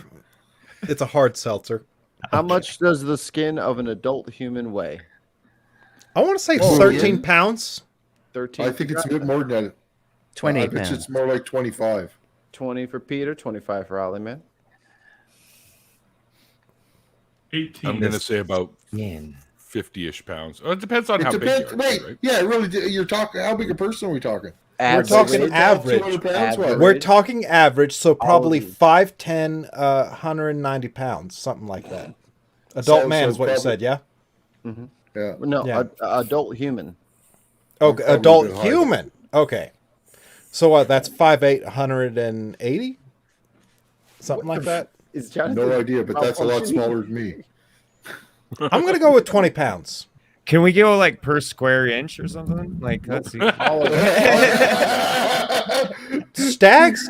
Ollie has been smoking. I have been drinking. This way? We're not going to try to figure it out per square inch. No. I'm way high. I bet sense, it's then only it doesn't 5 matter pounds. how big the person is. I'm gonna going to say 10. About 45 to 50 pounds. No, 7 it's way pounds. less than that. I'm way. Yeah, I was going to say I'm way high. 7 pounds. You He's guys just made talking me the go upper- higher. almost upper Why'd you do leg. that to me? Where? You How much was it? 7. 7. How's that all? Yeah, 7 sounds like a placeholder word for you don't actually know what the number is. Oh, Mikey, I have a round the horn for you. Yes, What sir. is the most devastating insult you have ever given or received?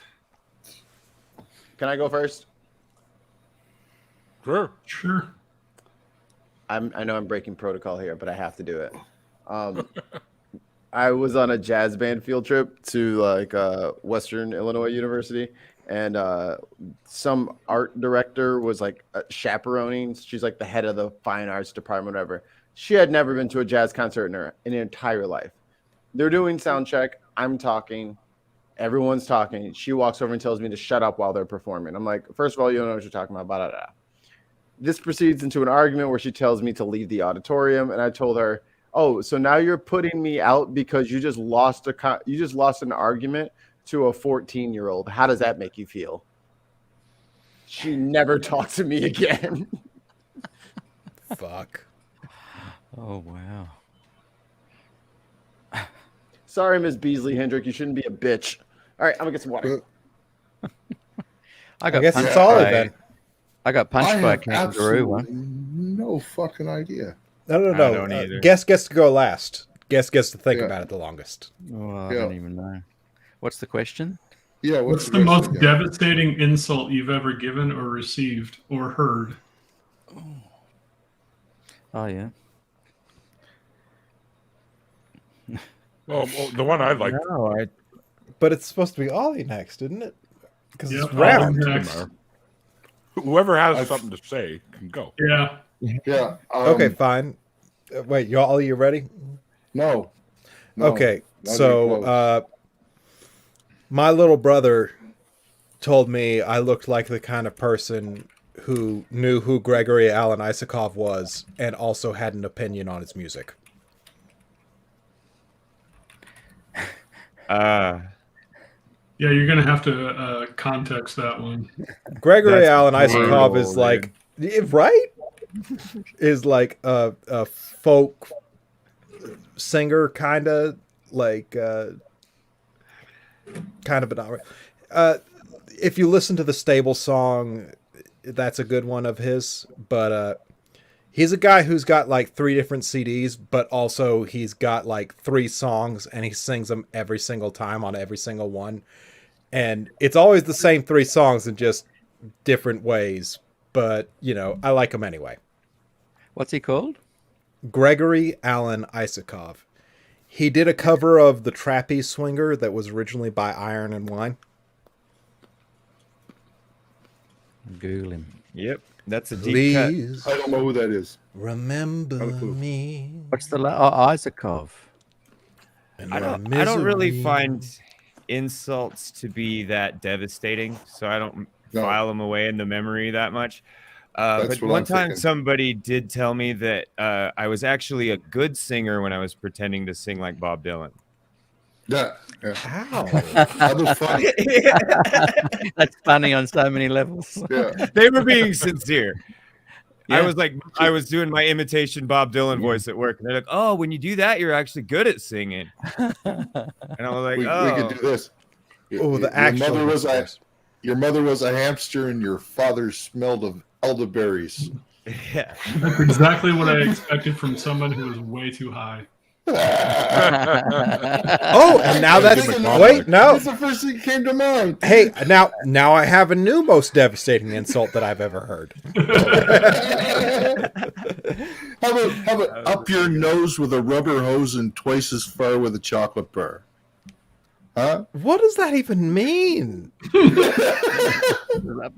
No one knows because second graders made it up.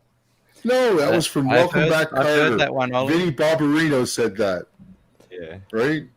Welcome back, Carter. That's a popular one over here. I have 2. One is either everyone was right about you, or when somebody's bragging too much about how good their life is, I always just look at them and go, "I'm sorry you're going through that." So, can you say that again? I'm sorry you're going through this. Because it really just makes them go, "Wait, what?" Yeah. Spoils the flow for them. My favorite one. Oh, I know. First time I heard somebody use on me. Wow, you're sharp like a marble. So I use that one all the time. Sharp like a marble. Yeah. I know. It was from Bob's Burgers. It was from Bob's Burgers, but her personality is so bland. If she were a spice, she'd be flour.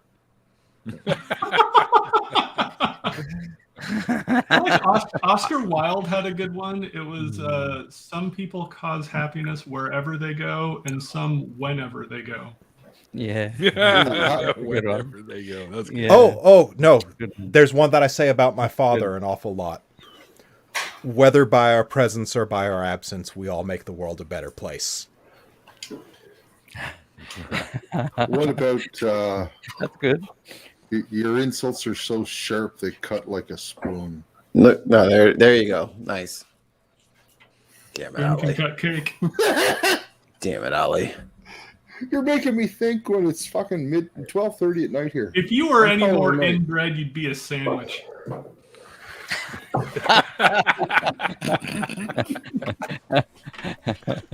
Let him out.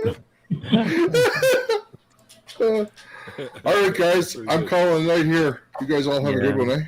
Good to meet you, Ollie. You're way too stoned to be on here anyway. Ollie, when Sober You figures out what that what you smoking there, let me know. I thought I told you it's Death Bubba or it's King Kush. It's one or the other. We had a joke and when you figure that out, let me know. Oh, I can't remember. I honestly can't remember. I don't have the slip anymore. Why do you keep asking him stuff?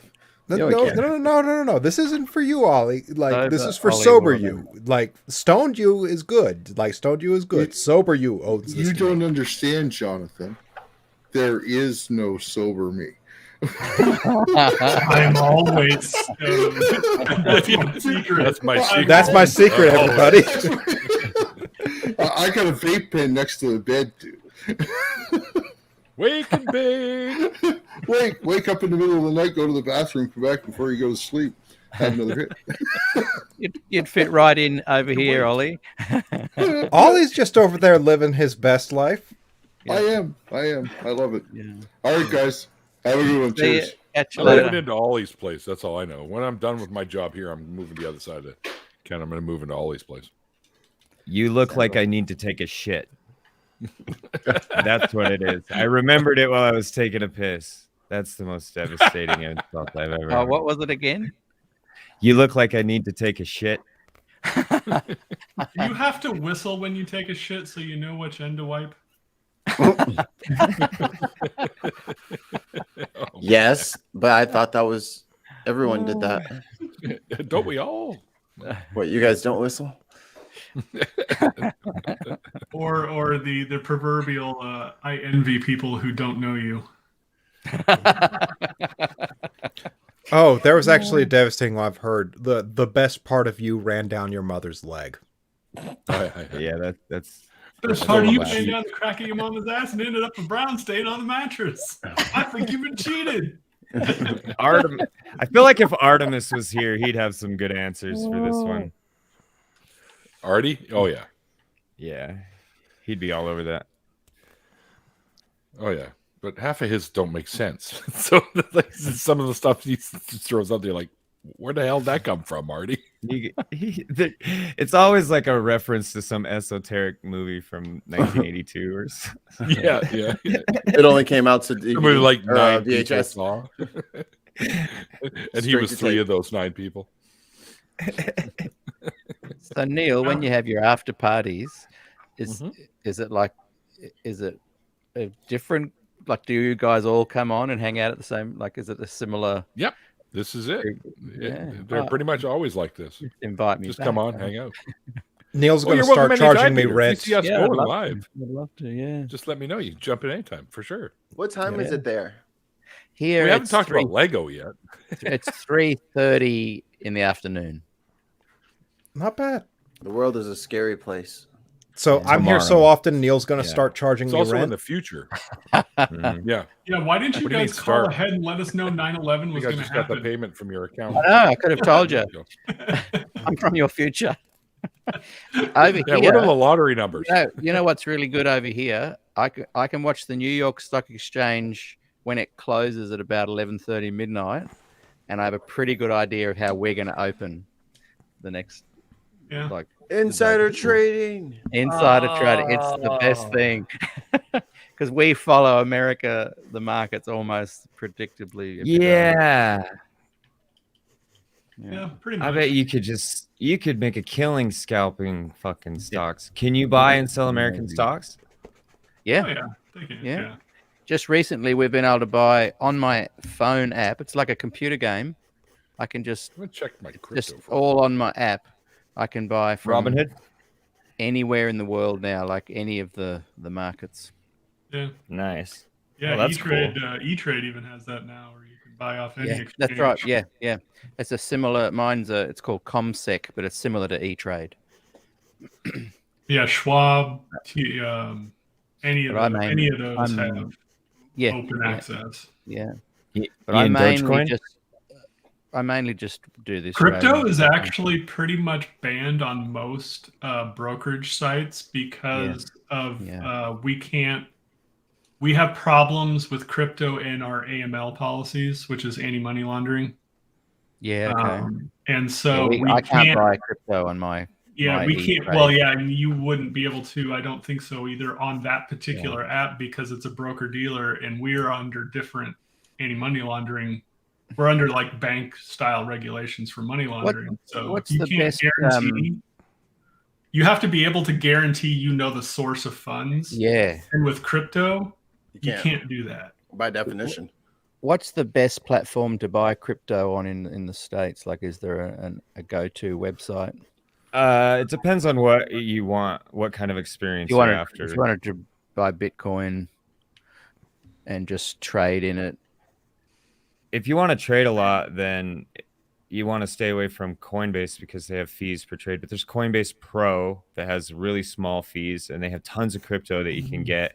And then there's Robinhood that just has like the 7 biggest cryptos, and they make it really easy to do. What are they called? Robinhood. Webull is also doesn't have any fees. There's Webull, and you can get stocks on Webull too. Oh, really? Yeah, you can do that on Virgin's markets as well. Now, when they say there's no fees, that's a little bit of a misnomer because all the fees gathered in the gas is not included in the fees of the actual trading itself. So there's 2 layers of fees in trading in crypto. Right. You have to be very conscious about who's getting what. Yeah, that's what worries me. It's a little bit. It's not as transparent as your normal brokerage with. That's by design. I mean, that's the whole point. Yeah, I know. Yeah. You don't have to pay gas fees though on like Robinhood and Webull. Okay. I'm not sure what you're saying about the gas. Through the transaction, you pay fees, whether or not if the transaction itself through the broker charges fees. I still don't fully get the whole crypto. Because I know that I have to pay gas fees whenever I like mint an NFT or swap a coin or something like that. But I don't. Do they just adjust the price on the brokerage to make up for the gas fees? It's the bid-ask spread.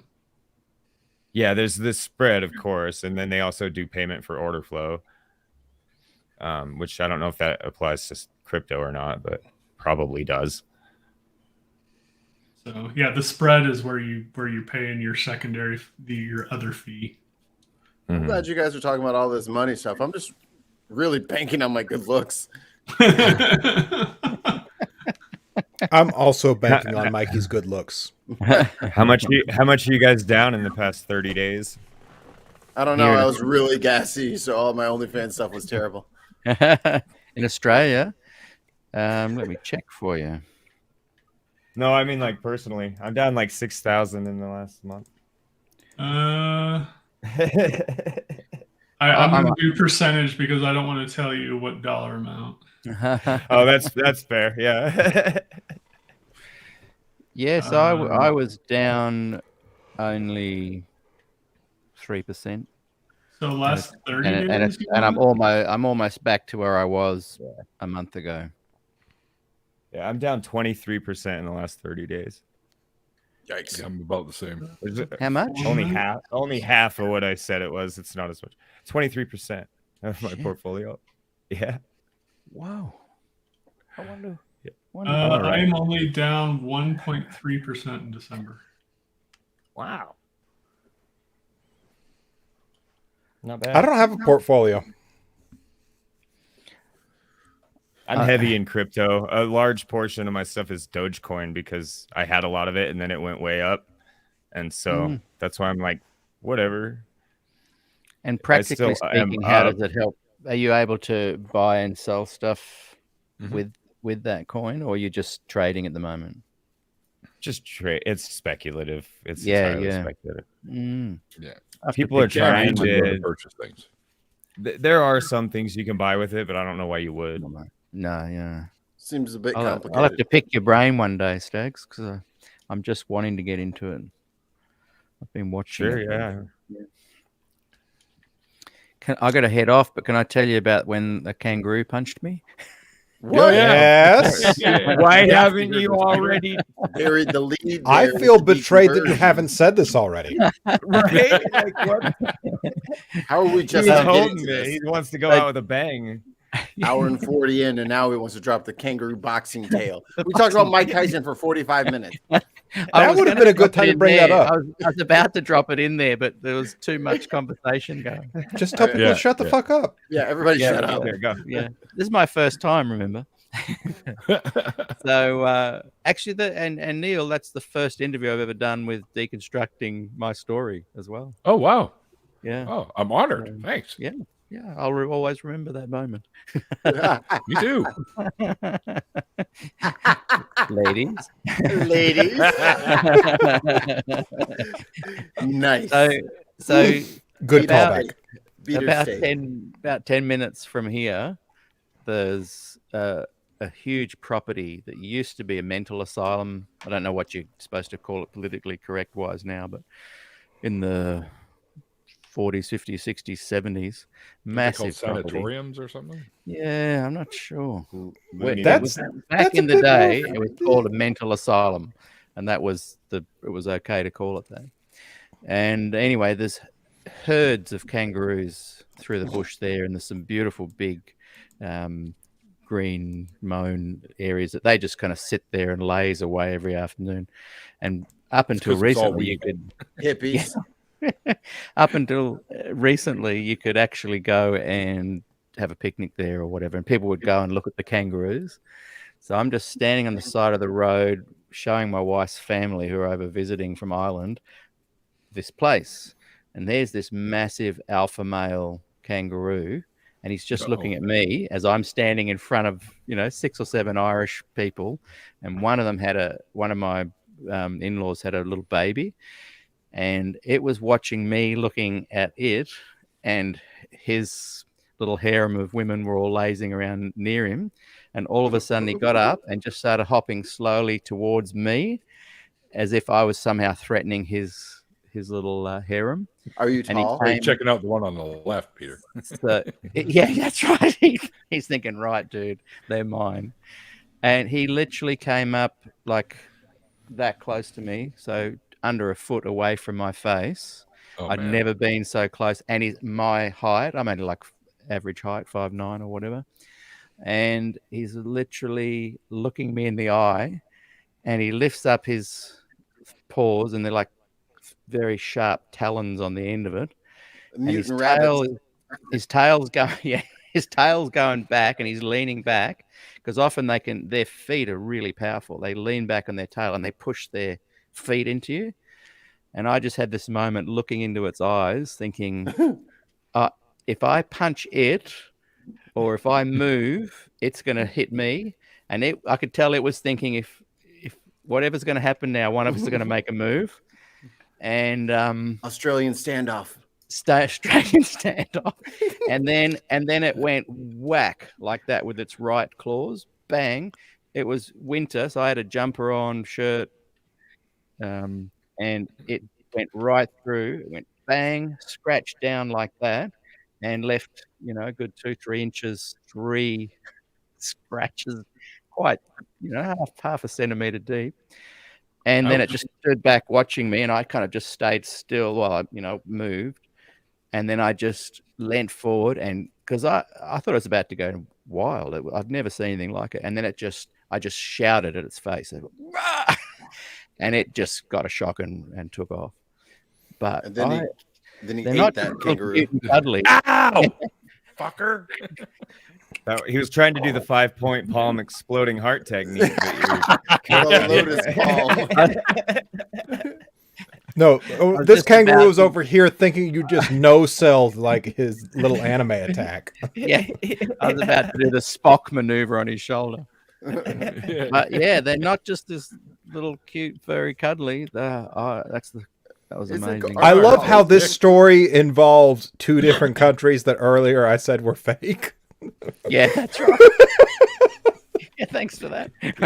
Listen to the creature he's telling us attacked him. A kangaroo. Have you seen what those things? It looks like a buff dude combined with a rabbit. I mean, that's a real thing. I have that thing in my D&D monster manual. Come on, that's not real. Go and YouTube big red kangaroos. Yeah, I'm pretty sure Terry Pratchett invented kangaroos for his mythical country of Forex. So, you know.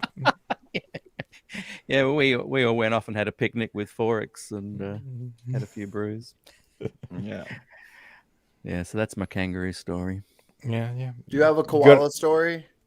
Gonna tell us Marmite is real next. Marmite. So and people eat Marmite. So Marmite. Steve Irwin died, Peter. We need another nature guy for that. Yeah. No, Marmite's the British one. Vegemite is no. Marmite. No. Marmite backwards. Is the Australian made by Seventh-day Adventists. No. The theme of they own the company. They'd make Weet-Bix, Marmite. See, that makes sense. And Vegemite's kind of the copy, which is the Australian. So, is Weet-Bix one of those weird foods that people believe that would make you less sexual when it first came out? Okay. Yes. That's what I was thinking of too, because we are all circumcised over here because of that. Yeah, that'd be right. Was it Weet-Bix? Well, no, because of cornflakes. Yeah. Adventists circumcise everybody. Cornflakes. So Kellogg's cornflakes, as I said, grew out of the whole Adventist, the Kellogg's brothers, and then Adventist continued when they left. Stop masturbation. Yeah, exactly. Look at the history of cereal. Yeah. Like, it's weird. That's the reason it came about. Yeah, meat. It's supposed to be so bland. It's supposed to take away your desire to have sex. That's I right. love cornflakes. It never didn't work. It doesn't work. No. So that's totally why when the Kellogg brothers left Adventism, I'm already 3 minutes late for the next one. Yeah, you go. Hey, good to meet you guys. Yeah. Likewise, man. Oh, damn. My plan was to make you forget that you wanted to leave so that we'd have you longer. I do have some koala stories. Yeah. Oh, yes. I want to hear that. All right, you got to drop one of those before you go, Peter. Not the drop bears. Well, you can't drop the lead and leave. I mean, I've got a wombat story. Ooh, they have square poop. I'll tell you the wombat story. So when I was 7, we went down to Taronga Park Zoo, which is the big Sydney zoo, and there was a film crew on the other side of the fence filming wombats, and my school was there watching the wombats and the film crew. I think it was Channel 7, and they said, "Oh, is there any kids that want to come and pet the wombat while we film it?" And for some reason, everyone else stepped back, and I'm still there. So I got lifted over the fence. Looked like you stepped forward, yeah. Yeah, it looked like I stepped forward. And I was like, cool, I'd love to do that. So I'm sitting there, and I just started, and I thought this must have been terrible television because they were all laughing, but they said it was great. So I kind of had my arm around it. And if you go on YouTube wombats, they're massive. Very cute looking, but they're so powerful. So I had my hand around its shoulder, and it just starts walking away, and I'm kind of being dragged along with it. And then they go, cut, start again. So I just kind of go closer to where it is, and this time I grabbed onto its back leg, and I'm just holding on for dear life. And they go, action. And it starts walking away, and it just started dragging me, and I'm literally on the ground, and I'm holding that with 2 hands, and it dragged me into the bushes. Smiling all the way. Yeah, and they could just see me go, and I could hear everyone laughing, and the camera crew laughing, and I remember going away feeling like such a failure. I was supposed to sit there and pet it, whereas for them that would have been on the news that night, and but I've never seen the footage, so yeah. That's in the 70s.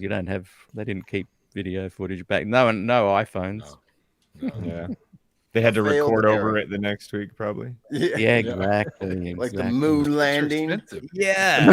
Just like the moon landing, yeah. Oh, for fuck's sake, Mikey. Mikey, same tape. Mikey, you joke. I had to convince my grandmother that the moon landing was real last month. Like, really? That happened. Far out. She's getting older, and her oldest son is untreated and obviously has something wrong with him, and he convinces her of bullshit. Really? So she wasn't thinking this her whole life, it was just recent as of last month. Yeah. Wow. So you had to have a big conversation with her. All right, first we're going to talk about rockets. I showed her the video of Buzz Aldrin punching someone out for insinuating the moon landing was fake, and that convinced her. Like her epistemology is shit, but it makes it easier to convince her of reality sometimes. I think we might need to develop some new tactics when we're dealing with these types of people. You might be onto something here. Yeah. Just show them a monkey throwing shit, and they'll be convinced. Anecdotal evidence. Yeah, I mean, just people forget that Buzz Aldrin was an X-class jet fighter, which is all the experimental shit. Dude's balls to the wall is crazy. Like, dude's Captain America. Yeah, he is Captain America. Really? He's actually insane. Like, I don't know why anyone would get in his face and call him a liar. I'd call myself a liar to him, maybe. But my man is built different. I'd be like, I'm sorry, Mr. Buzz Aldrin. I'm a dirty liar. Pinko Kami. Please don't hit me anymore. I heard a story where he was in the locker room, like, in the afternoon, and somebody else in the locker room was like, did you hear about this crash that happened? One of the new experimental jets? The pilot crashed it. It was Buzz Aldrin who had crashed it, and he just went back to work. Him. Like, he's like changing his clothes to go fly the next one. Yeah. Wow. Is he still alive, or did he die recently? I think he's still alive. He's still alive. Yeah. Wow. He's still alive, and he's most famous for crashing his fist into the face of a moon landing denier. Yep. Yeah. It was great. It was wonderful. The guy deserved every little bit of pain he got there. And it's on YouTube, isn't it? To get back in the job by Buzz Aldrin, what an honor. It's a selfie. Yeah, dude. I'm framing that. That still frame is going on the Photo wall. bombing. Like, here's the thing. I know you were mad at me that day, but we, I think, don't even have really the technology necessary now to fake a moon landing. Like, to fake one that could be really convincing. Oh, yeah. We could do it. No, Stanley I have to Kubrick, insist we don't. Stanley Kubrick To died, get so we every can't do it. single detail right with the shadows and everything, that would be... You couldn't do it on a soundstage. You would have to rely on a lot of CGI. And when that shit isn't right, it's noticeable. What if we filmed it on the moon? I think that's the joke. That's Stanley Kubrick was actually brought in to fake it, and he was such an asshole about doing it right that he made him do it on location. Yeah. Well, I know for sure we've been to the moon because they sent Buzz Aldrin to the moon. He was the second guy to walk on the moon. And because he had to meet the aliens that live on the dark side to sign the contract between the two, for all the new technology that was going to come in. No. I've actually heard that the reason we haven't been back was because the aliens that live there told us we couldn't come back anymore because we were playing golf and driving go-karts around and not taking it seriously. Disrespectful. The people who returned from the moons are actually fake. They established a free love colony up there and declared war on Earth. So it's a hostile nation now, and we don't venture. That's why you can't do business with moon people. Mm-hmm. Notice how you can't send money there with Western Union? That's why.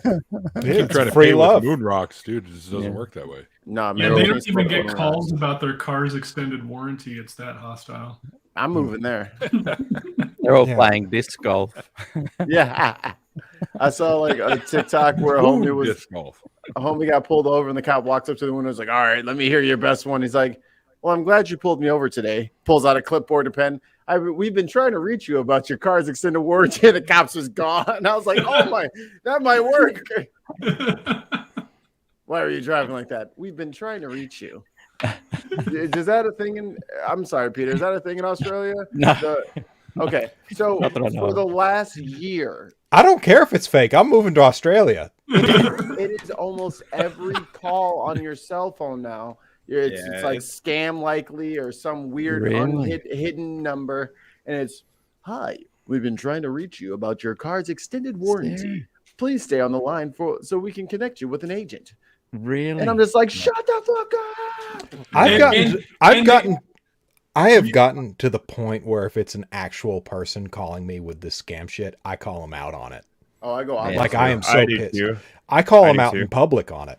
Yeah. It's like, hey, how's your day going, Mr. Fuller? And it's like, or how's your day going? And they don't even say my name. And I'm like, well, it was pretty good until I got called with a scam. Yeah, good on you. Yeah. Me and my buddies on Xbox, like they called me one time. So then I gave all of them in the party, there was like 6 or 7 of us. I gave all of them that person's number. And we just started calling them, and then they must have like blocked us or something.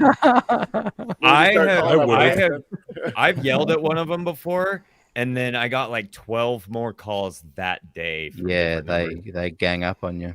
And they were all spoofing local numbers, so I couldn't call them. I hate that shit. And like I do a little bit of like carpentry as a side thing in the area, so I can't just block local numbers because they might be using someone's actual number. You might need it. I just say, "G'day, mate. How you going? Hey, can you hold on for a sec?" And I just put the phone down and just leave the line open. There you go. Let them sit there forever. Yeah. Enjoy purgatory. You've been left behind. That works better with actual telemarketers, like back when they did that a lot, because they're not allowed. I used to be a telemarketer. You're talking about actual automated. These are automated calls, like they're pre-recorded. So some of them are, and they'll say hit 1 to talk to an operator or whatever. And, anytime I get that, so stupid because they only want idiots to fall for it. It's like anytime I get that, I'm like, you called me. Yeah, Like if a person asks me if I can hold, I'm like, yeah, you called me. Why didn't you wait? No. Yeah, there's only one person in the world that can actually do that, and that's the president of the United States. You get a call, please hold for the president. I'm like, okay. Because in actuality, that's how that actually works. They gotta okay, if you have president in your title, I will hold for you. Okay, like I'll do that. I'll do that. Unless Joe, call me back later, man. Just text me. Are you telling me you would not hold for the president of Lego? No. What about the president of Funimation? See what he wants. No, I'm good. The president of Netflix? President of whoever makes Fender. Just tell me. No. I mean, I play Fender, but I love Fender. My next guitar is not going to be a Fender. I've got a 1964 L Series original Stratocaster. The president of making Peter stay longer than he intended. Beautiful. Yeah, I should show it to you. It's very nice. Yes, you should. I can put that away for a second. I could see it behind I saw it behind you earlier. Yeah. Or is that you guys are welcome. I got him. I got him to stay longer. Look at those bookends. Do you think that's a real background, or who would use a fake background? That's crazy. Yeah. Who does that? Yeah, I actually have a giant hag staring into a cauldron behind me. Very nice. Mm-hmm. That sounds like where I work. This is a photorealistic 3D rendering, but it looks exactly like my bedroom. Mine too. I screen captured my bedroom and then put it on the green screen just for fun. Yeah. If you it's do really that, hard. It's hard to get it to look right. I'm going to cry if you ever do that. I will just be a mess. That is like the best joke ever. That is the best joke. Mikey, ever. What are you doing in Wayne's kitchen? It's like I got a tattoo of myself all over myself, but taller. Nice. The fridge is open. So look at this. I love that. Oh yeah. What was your? I forgot. I meant to ask this earlier. What was your first guitar? My first guitar, I was like a no name. It was called a Marinucci. But that's the old spaghetti logo there. Oh, fuck yeah. Cool. Yeah. 1964 clay dot inlay. All the clay dot neck and one piece body. Can you see all the cracks? Oh, yeah. Yeah. Yeah, that guitar has been on this planet 2 years longer than I have. Right. And it's actually like it's got old strings now, but it's actually the nicest guitar I've ever played. Oh, fuck. Those are the classic ones, man. That's when they hit that age, they're seasoned. It's like cast iron. Marinated. Certain, yeah. It's well marinated with sweat and tears and blood. Breakups. Wait, fretboard rosewood? What is that? Yep, rosewood. Oh, nice. Fucking beautiful. Stag's gonna go get his shit now. I'm really trying not to get up, but I might have to.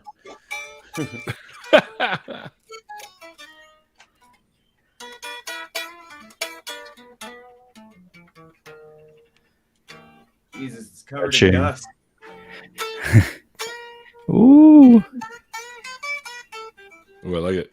Since there's music people on, what are the violins that are old and you have to borrow?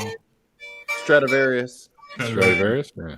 Yeah, there are a few different ones that are like that. But Stradivarius is probably the one you're thinking of.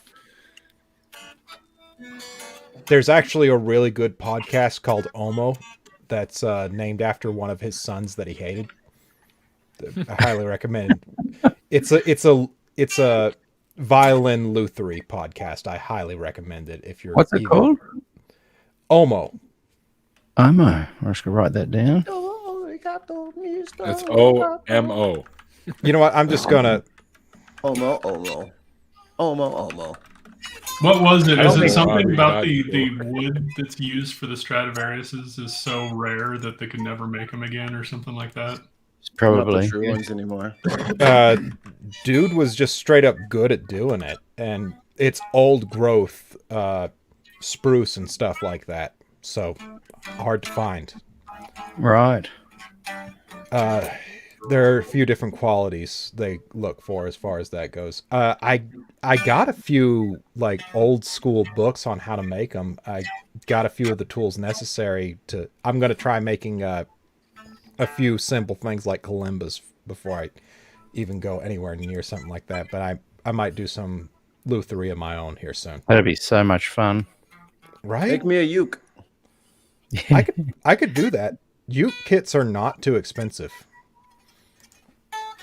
When, Still I waiting want to for my get a game. U bass. Have you seen the U bass with the big silicone strings? no. Yeah. My buddy is a music teacher around here. Actually bought a Micro Terror, like the orange, the little baby 1-tube amp from him, and he I told him, I was like, dude, I gotta get you on the podcast at some point at this to talk about your shop and all this stuff. He's like, I'm like, what do you start the kids on? Like full guitar? So it's like ukulele, dude, because it fits their hands good and it doesn't like their hands will get bigger and they'll be able to move across the whole neck later. There's no point in doing it early. Just get them thinking playing. about getting my nephew a uke. I bought one for my nephew. He drags it across the floor, and I'm just like, why? Why do you hurt me this way? I lecture the hell out of my nephew on taking care of shit. Oh, that's why he didn't get a nice uke. He got a green uke. Live long and prosper, guys. All right, Great, Peter, thanks for joining me today. Yeah, Yeah, you're not on Twitter, so you won't see it. I'll have to take a snap of it. And send it to Whoa! Emergency. Uh-oh. Amber alert. What's that? No, just a test of the EAS. Neil, I was being quiet. You didn't have to do that. I didn't touch nothing. And now you're gonna laugh at me? You're imagining all of it. I thought we were better friends than this, Neil. I didn't think you needed to gaslight me. Think again. We'll have to bring all our guitars on next time and Yeah. Well, I don't have one. have a jam. Got a harmonica somewhere.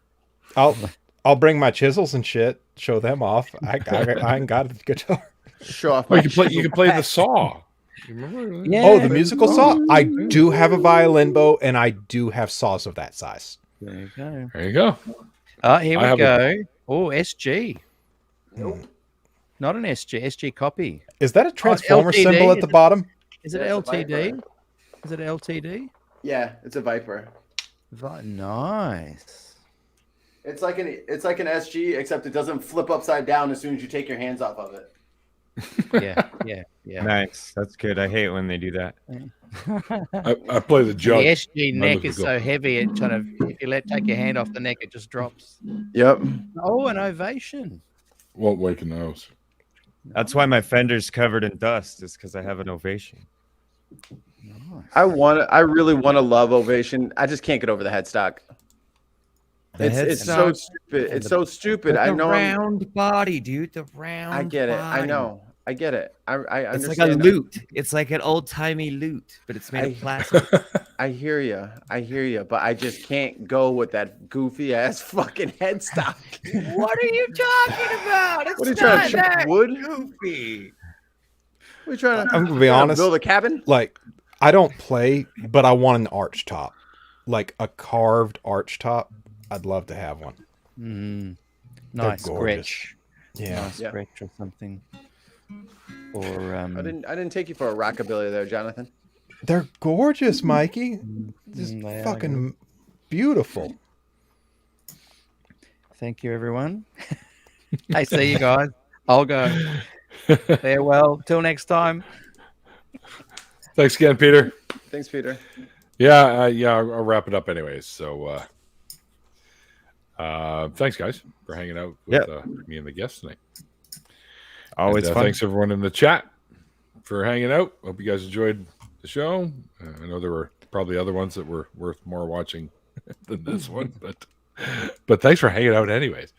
But anyway, thanks to all my amazing patrons as well. You guys are I always try to come up with a new one every time, and I'm just running out of them now. Yeah, cat's meow. The horse's yo-yo. That's a new one. Anyway, the dog's you guys ocarina are awesome, and I love you. So thank you very much. Yeah, there we go. Me and Randolph, call-in show, True North Talk, www.truenorthtalk.ca to learn more.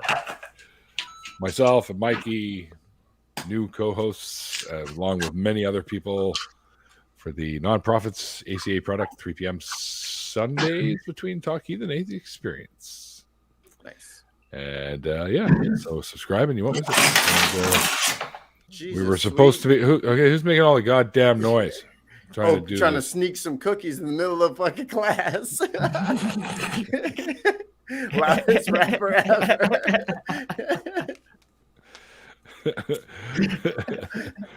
Where was I? Oh yeah, last Saturday of every month. We're back next year in January. We're supposed to do one this last Saturday, but a whole bunch of shit happened to all of us, so we had to put it on hold.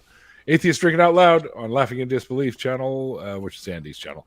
And until then, guys, like I always say at the ends of these crazy ass after parties, like the late great Carl Sagan once said, extraordinary claims require extraordinary evidence. And we'll see you guys next time.